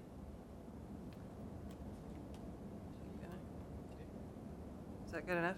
Okay, we'll take the roll Enough call for on me. that. Start down here. Rob? Yes. Brenda? Yes. Bob? yes, Jerry? Yes. Kurt? Yes. that passes by a 5-0 vote. Consideration to approve the resolution approving and authorizing the submission of the district's 10-year plan to the MDE for the remaining years of the long-term maintenance plan for Goodhue County Ed District. Okay, it took me till the end. I get it. I'll make a motion. Jerry made the motion, I'll second. seconded by Rob. Now we need a roll call Start in the middle.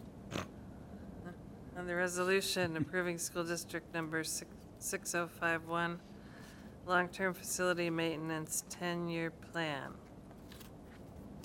Okay, let's start down there. Kurt? Yes. Jerry? Yes. Bob? Yes. Brenda, yes. And Rob? Yes. 5-0. Item number 4, consideration to approve the 16-17 dairy bids. Does anybody have a page handy for me? Moving up.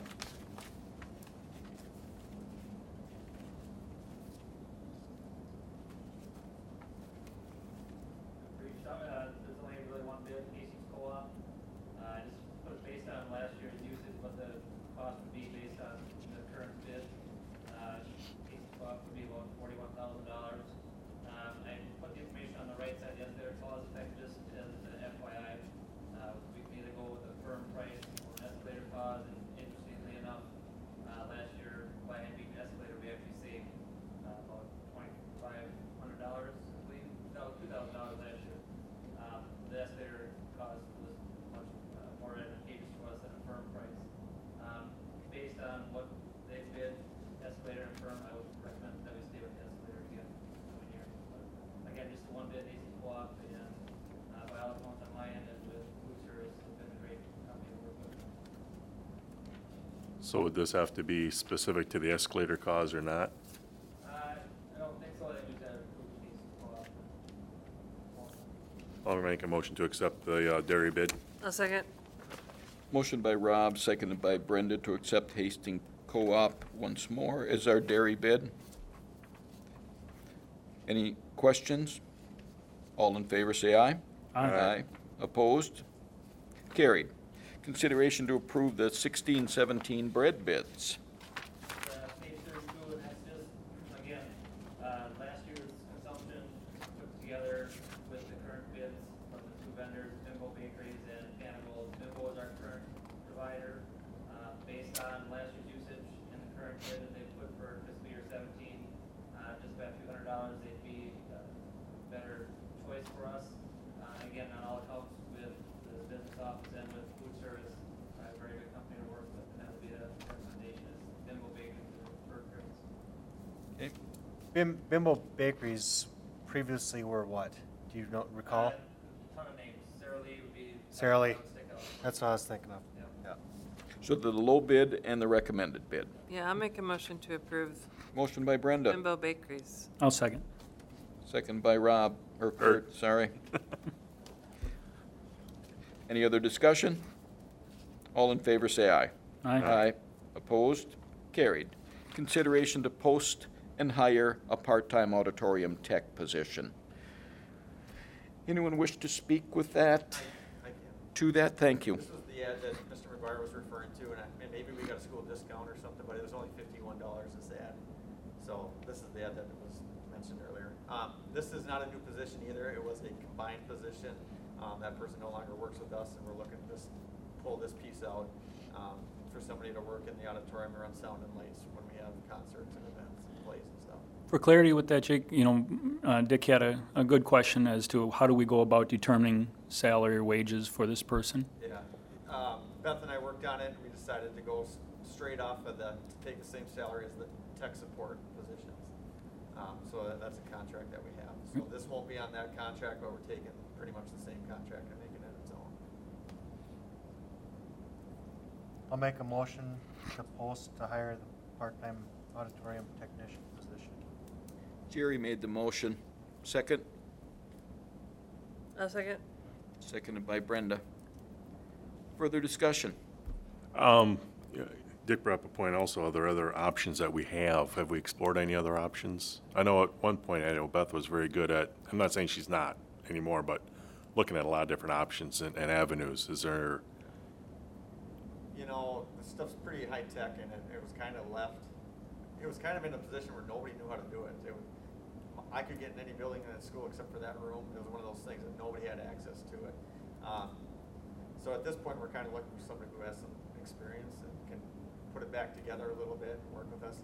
I ran it for the Prairie Fire Play this summer because we didn't have anybody, and it was completely bare bones, house lights, and spotlight was about it. So we haven't really looked at other options, but Well, I agree there's a skill level involved there with technician, but it would be a good idea, I think, to try to have students, volunteer or learn those skills too and work in conjunction with that person or one of the faculty. We talked about that a lot. It's something she would love to do is see either a class or a club.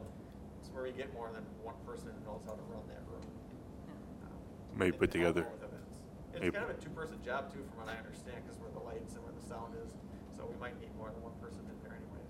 Would there be a way to put together like a training guide for the next person who comes in so that there's something that you could go in and see how the training would, so we.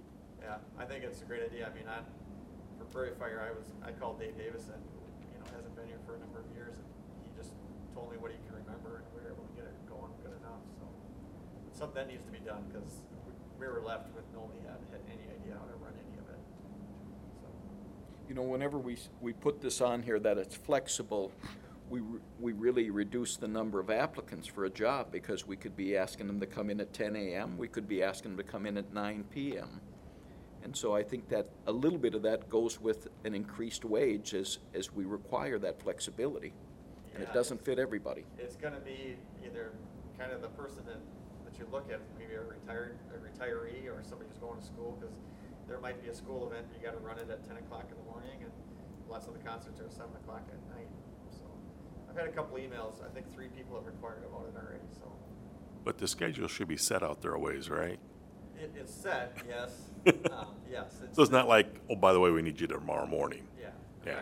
Everything's set, for at least a couple weeks Yeah, at least a couple weeks, that's it. Okay, we have a motion by Jerry, a second by Brenda, to hire and post, or to post and hire a part-time. Discussion is finished. All in favor, say aye. Aye. Opposed? Carried. I voted aye too, sorry about that. Consideration to approve the revised policy updates for the legislative changes. Oh, my. You want to read those?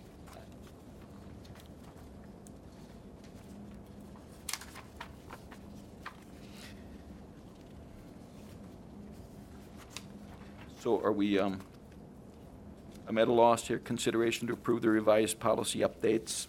Yep, we're on page 33 and 34. So if you look at everything that they questioned changed it during 2016, those will all get updated on our website based on the recommendations by MSBA. Okay, so they're updating language and just tweaking policy. Correct. When- Continue to meet what the legislative decisions were during session. Sometimes when we pass these carte blanche, we take it for granted that our MSBA is protecting school districts. Do you know that process? Is this before a committee at MSBA, or is it reviewed by their corporate attorneys as to how we come to these? And we actually pay for that service. It's about $700 a year roughly, and that gives us access to getting these changes so that it's just handed over and it's an easy transition for us to make sure that we are in compliance. Okay, Well worth the $700 a year. I would say. Is there any way, or do they provide a red line or anything marked up? Every single one of those is red line changes And how do we see that? on each one of them. If we click on them? Yep. See the red line? So we click and go on that agenda. Yeah, I went there, but I didn't see the markup. Okay. But Yeah, I can see if I can get those to you. maybe I didn't look at it the right way. Or do they not come till after we approve it? What's that? Do they not show up until after we approve it? No, no, they're available to you. It's up to you if you wanna, I would have to believe that the legislature is working on our behalf as we pay them for this. So from a legal standpoint, I'm just thinking we have no better people to serve us in our policies and updates and everything else than the MSBA. Consideration to approve this. Do I hear a motion? I'll make a motion to approve the revised changes and updates to the legislative changes. Motion by Rob, However that moves. I'll second. seconded by Jerry. Other discussion? All in favor, say aye. Aye. Opposed? Carried. Consideration to approve the first reading of 721, Uniform Grant Guidance Policy. Help us again, would you? this is a brand new policy, so this is also sent to us by MSBA. And the legal reference, the cross references, all of that you see on pages 50 and 51, that's part of the information that I would not have any idea on getting. They provide it to us. And again, it's their model policy for all the school districts, it's a requirement that we have this in place.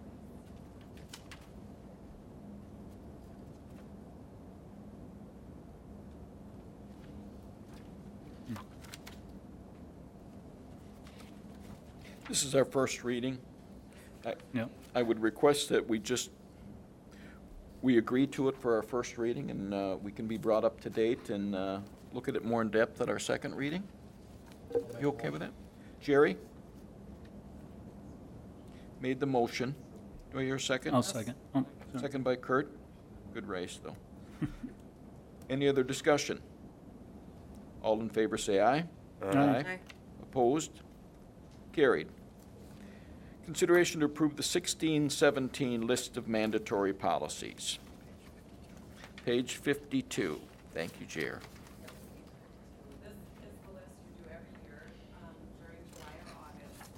And it's just a list that MSBA also has on their website that every school district at a minimum has to have, as a mandatory policy on your website and up to date.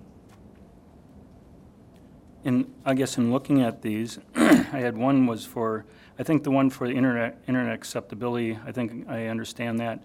I'm looking at, here we go with 531, the Pledge of Allegiance. The reason I'm bringing this one up is because the way we have established it, personally, I don't think it's working.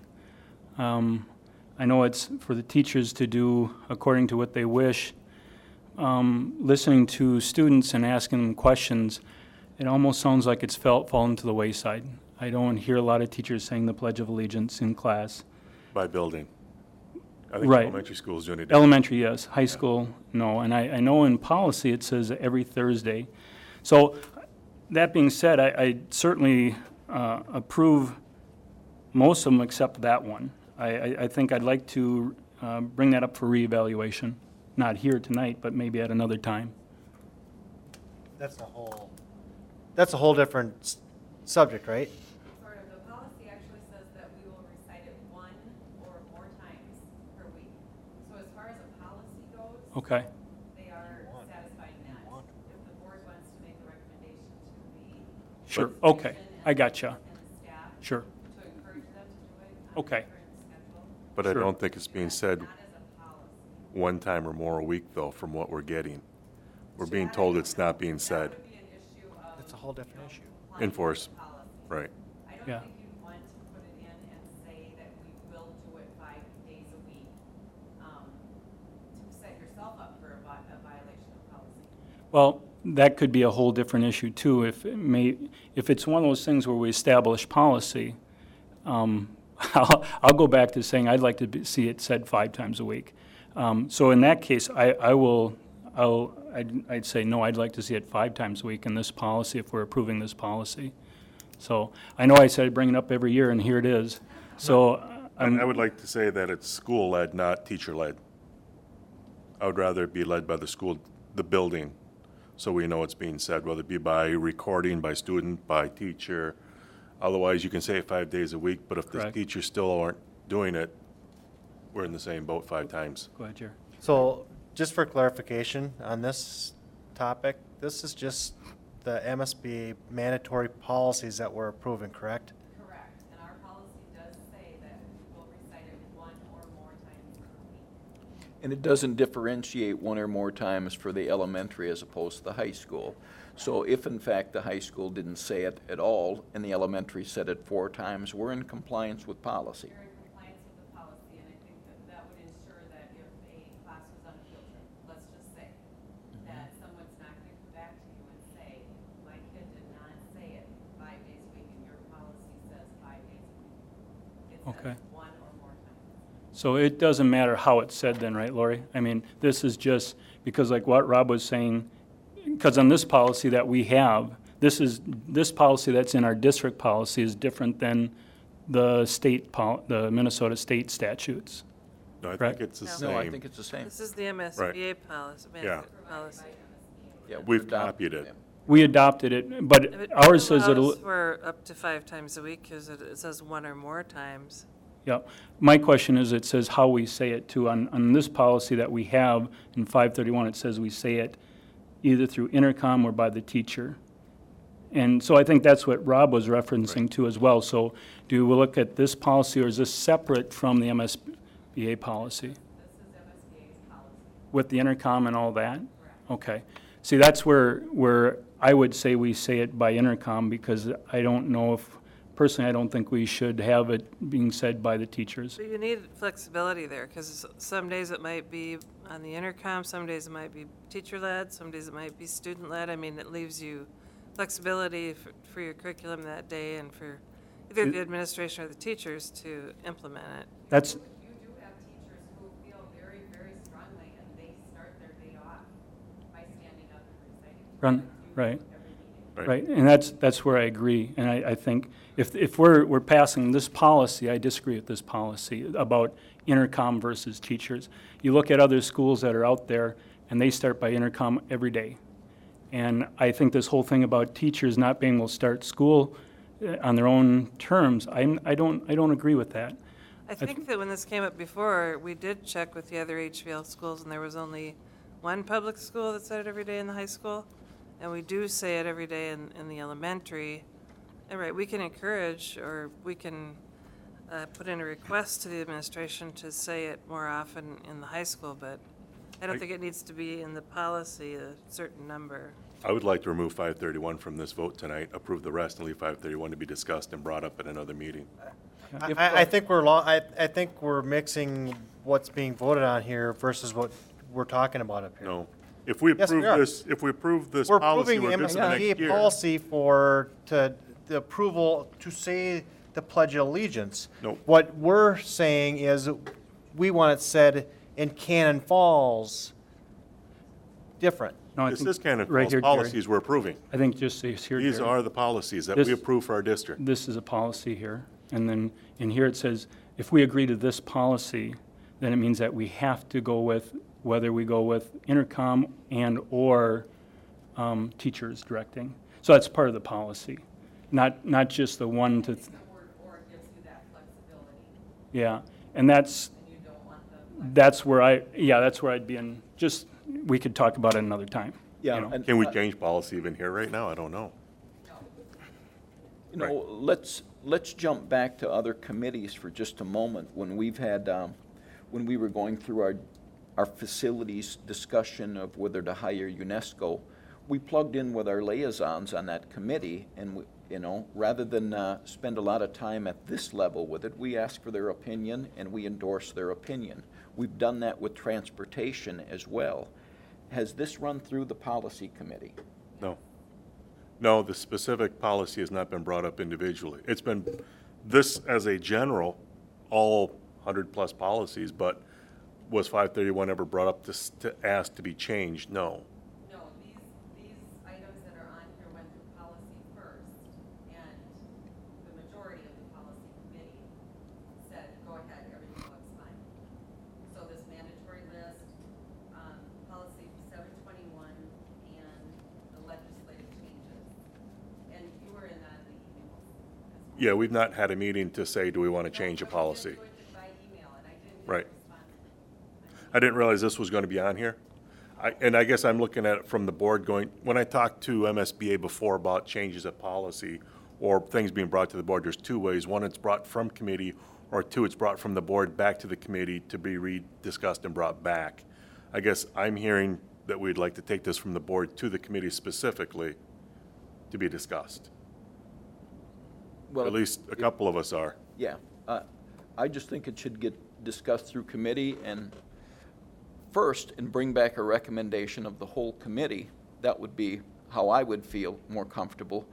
Inasmuch as we've dealt with this and probably had this maybe our fourth conversation about it, and it's, we get to the point, in my opinion, that we're splitting hairs a little bit. Now we're talking about how we say the Pledge of Allegiance. I'm gonna jump in, Bob. Well, you're Excuse gonna wait till I'm finished, and then you can jump in. Okay. Because I think it's, I think we spend a lot of time on things like this, and sometimes if it's 2 hours about the Pledge of Allegiance, but yet we're saying it in compliance with the MSBA, and we followed their leadership on so many areas, we're still in compliance. And whether or not we mandate that, I don't think it's fair to our staff. If you want to send a directive to them about its recommendation, we recommend them to do 3 times a week, let's say. I can understand a recommendation, but I can't understand changing policy when there's no clear-cut indication to me that it benefits our district. Let me talk then. Yep. First of all, this is one thing we as a district can hand down to the administration. We are a district that can designate what we think we can do for our kids. This is something where we step away from political correctness and do something that's good for our kids, what we think we need to do to develop good citizens of our community. It starts here. It doesn't start at a state level, doesn't start at a federal level, it starts here. We're not doing it for the kids, we're doing it for those who are serving and the families whose husbands or wives have been killed. There's much more to it than this, and it's not about giving our administration their choice. This is a district's choice. What you feel, what Brenda feels, what Bob feels, what Jerry feels, what I feel. This doesn't come down to anybody in administrative level. If we as a district representing our community feels that this is something we should do, then this is something that the staff should do. That's what I'm saying, and it's not happening. We gave them the opportunity, and whenever you give one teacher the opportunity to do it and then another doesn't, it's a mockery of the Pledge of Allegiance in school. Why should one teacher say, I'm not going to do it, and another one says, yes, I am? We're not showing good precedence of what we feel is what we value out there. And that's where I'm saying the system's broken, and we need to reevaluate. Well, I'm absolutely not in agreement with it, because when you throw out your values, if the insinuation is that we're not patriotic people because we don't follow the values of one board member, then I would disagree with that. More than one. Well, what I'm saying is you've exposed us at least one time to misinformation where the vets came in and made accusations that were blanketly unfair to us. And by dredging this up one more time, you're number one saying, you know, you're not as patriotic as you should be because you don't adhere to this. We're adhering to this policy. We're doing nothing wrong with this policy. If I would say, let's make a motion on what you'd like to accomplish, and we'll vote on it. Do you want to first take that item out for discussion with the committee and bring back a recommendation? I could support that, and if that's the recommendation of the policy committee, then we will discuss it more. I don't think it needs to go to a policy committee. I think this is a level of the district board. Well, we Okay. don't actually need to change the policy to put this recommendation in place. Correct. The policy allows for that, as it's stated now. So it allows for it in its present form, and if we want to make one step farther and make a recommendation to our educators, then we do that. So Correct? I don't think it should be a recommendation. I think it should be handed down as a directive. Once a week, at least once a week. I don't think it can go either It way. is the mandated policy right now. No, right now it's they can, No, it's. But well, then they're not doing it. Policy is at least once a week, but they're not doing or it. more. Okay, I think that if Then we what need you're to saying is deal we're with not that. doing it, then we reinforce to Right. them that we're doing it. I agree. End of story. And then the other thing is, and this is a part of the policy, if they're going to do it, we need to do it by intercom, because I don't know if they're all going to be doing it. That's the whole situation I'm saying. And that it be led by the administration of the building, rather than up to the teacher's discretion. But that doesn't necessarily need to be a policy change. That could just be. It would have to be a policy change because it gives a directive either or right now. If the policy says this, that they can do it by intercom or teacher's choice, then that gives them that opportunity to do so. But we need to have direct, clear policies stating what we wish as a district. I would agree to the intercom conversation with you because it ensures that we do it at least 5 times.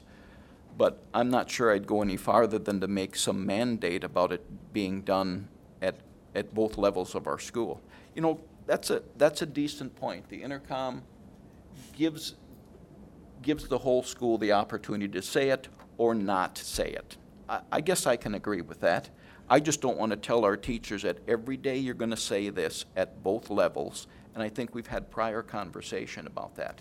We have, and I guess I pulled the policy up real quick. I guess I don't understand. I know, Laura, you said that if the elementary school says it but the high school doesn't, we're in compliance. But it doesn't, it just says students in this school district, doesn't say what grades, shall recite the Pledge of Allegiance to the flag of the United States of America 1 or more times each week. So if the high school is not, then they are not in compliance, correct?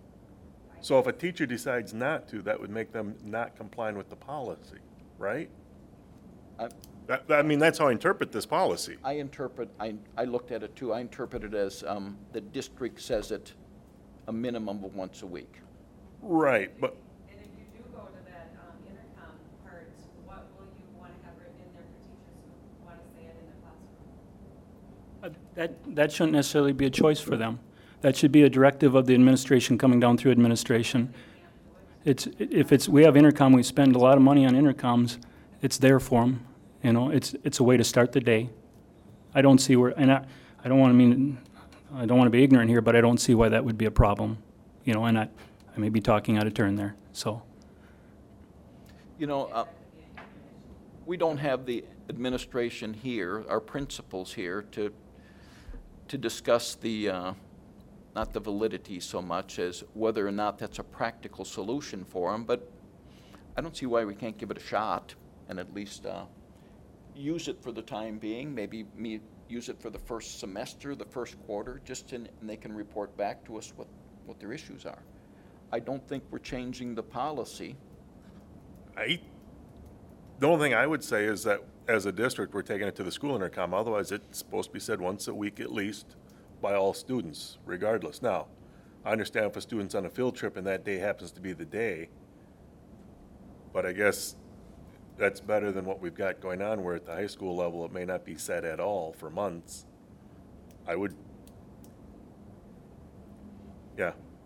We're in compliance. I think we're in compliance. We say it at the elementary school. If we don't get to it at the high school, that's too bad, but we can put the press on them to make it part of their day.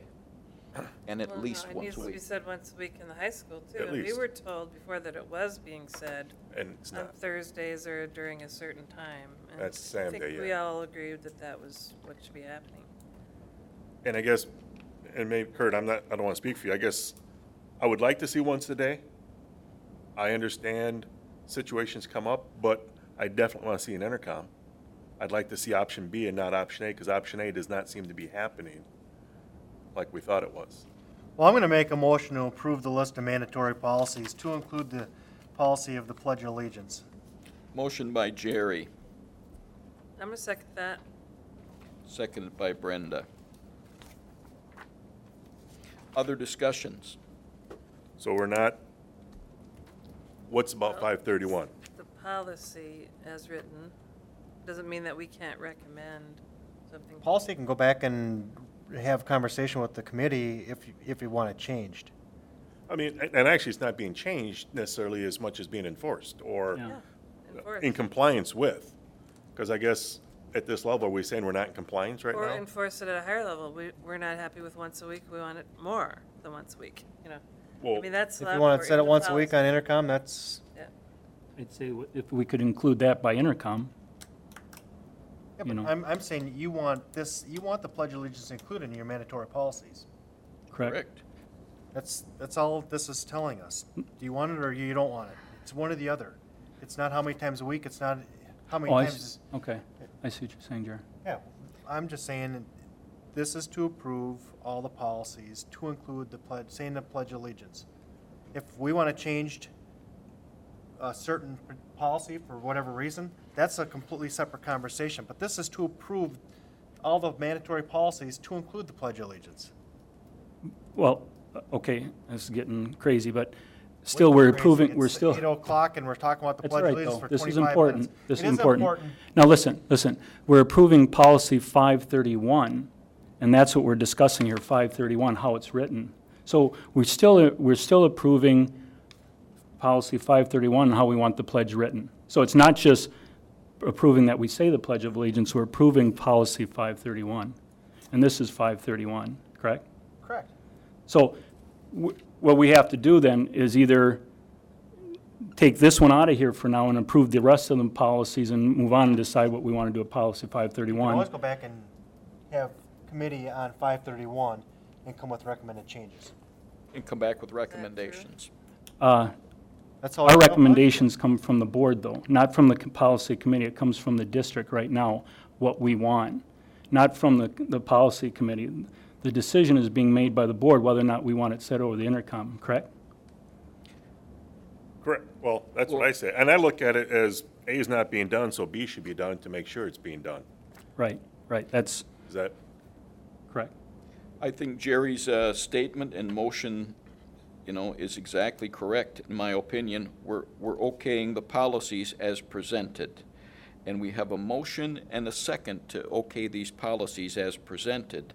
I think a vote will tell us what direction we're going on this policy and all policies.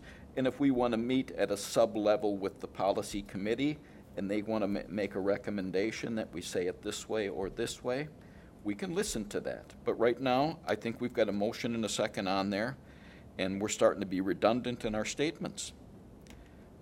So we have the motion and second on the floor to approve the mandatory policies as shown. All in favor, say aye. Aye. Opposed? No. Aye. That passes by a 3-2 vote with Rob and Kurt saying no. Can I just make one comment, or? You know, No. so long, I think we move on, Jer. It's, yeah, I Fine. think, forward. It's fine. we don't have discourse like this very much, and sometimes it's good, and sometimes maybe it expands out just a little bit farther than it should. But this was one that we've talked about several times, and Kurt has a passion, Rob has a passion, that's understandable. Consideration to approve the 1619 John Birch Park Agreement. I will tell you that we have a very good relationship with the city when it comes to that park, and I can speak firsthand about it. We've run without contracts for an extended length of time, and as a committee member of that facility, we take a lot of care in that. We spend a lot of money as a committee.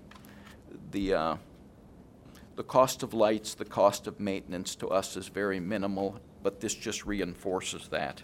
So people put some time into this contract. I would hope you would agree to it,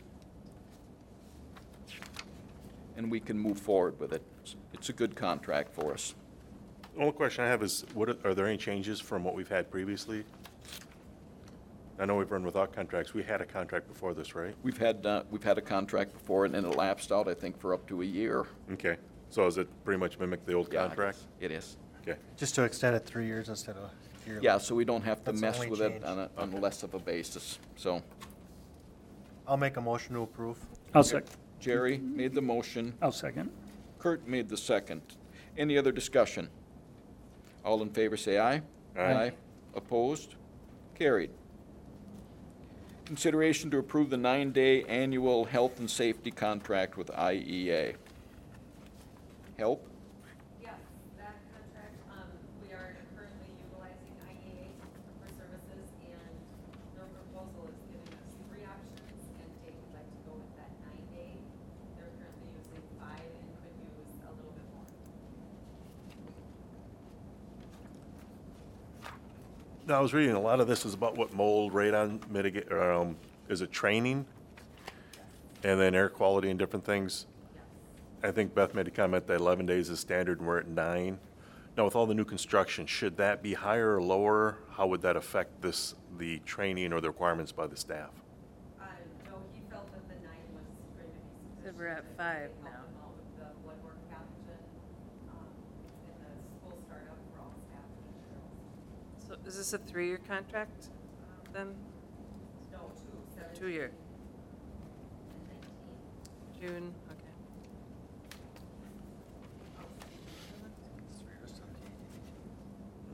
Looks like 3 on here. Yep. 3-year?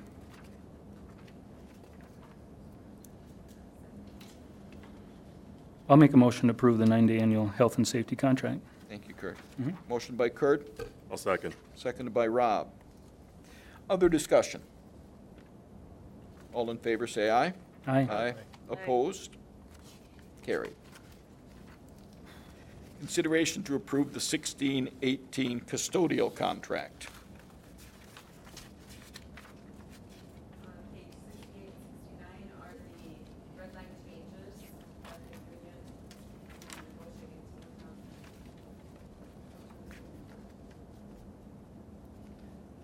contract. We settled the contract for approximately 4 and 4, loaded a little bit more year 1 than year 2.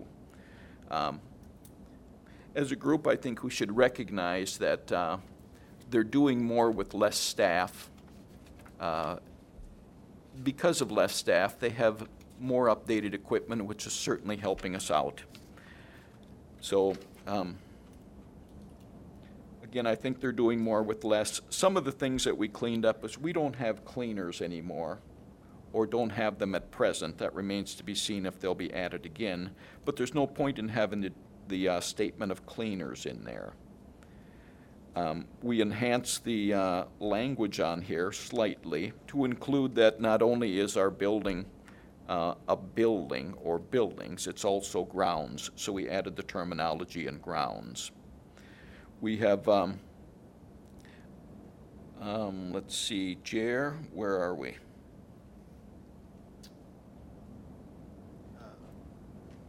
Sorry, I'm calling on you for this. I'm doing most of this on, we ended, I believe we've ended our seniority of all new employees. Severance. Severance. Yeah, I'm sorry, severance. On all new employees. So no longer will severance be a factor. We have several employees that may not be here in 5 years. We've got an older staff there, so I think only one would be impacted by more of a long-term severance. Other than that, it's our, I think the package pretty much speaks for itself. There was little or no enhancements to the group that I could see, and a lot of language cleaning up. We crossed off a lot of stuff that was, like the cleaners, kind of ambiguous, and we didn't feel like it was necessary for us anymore.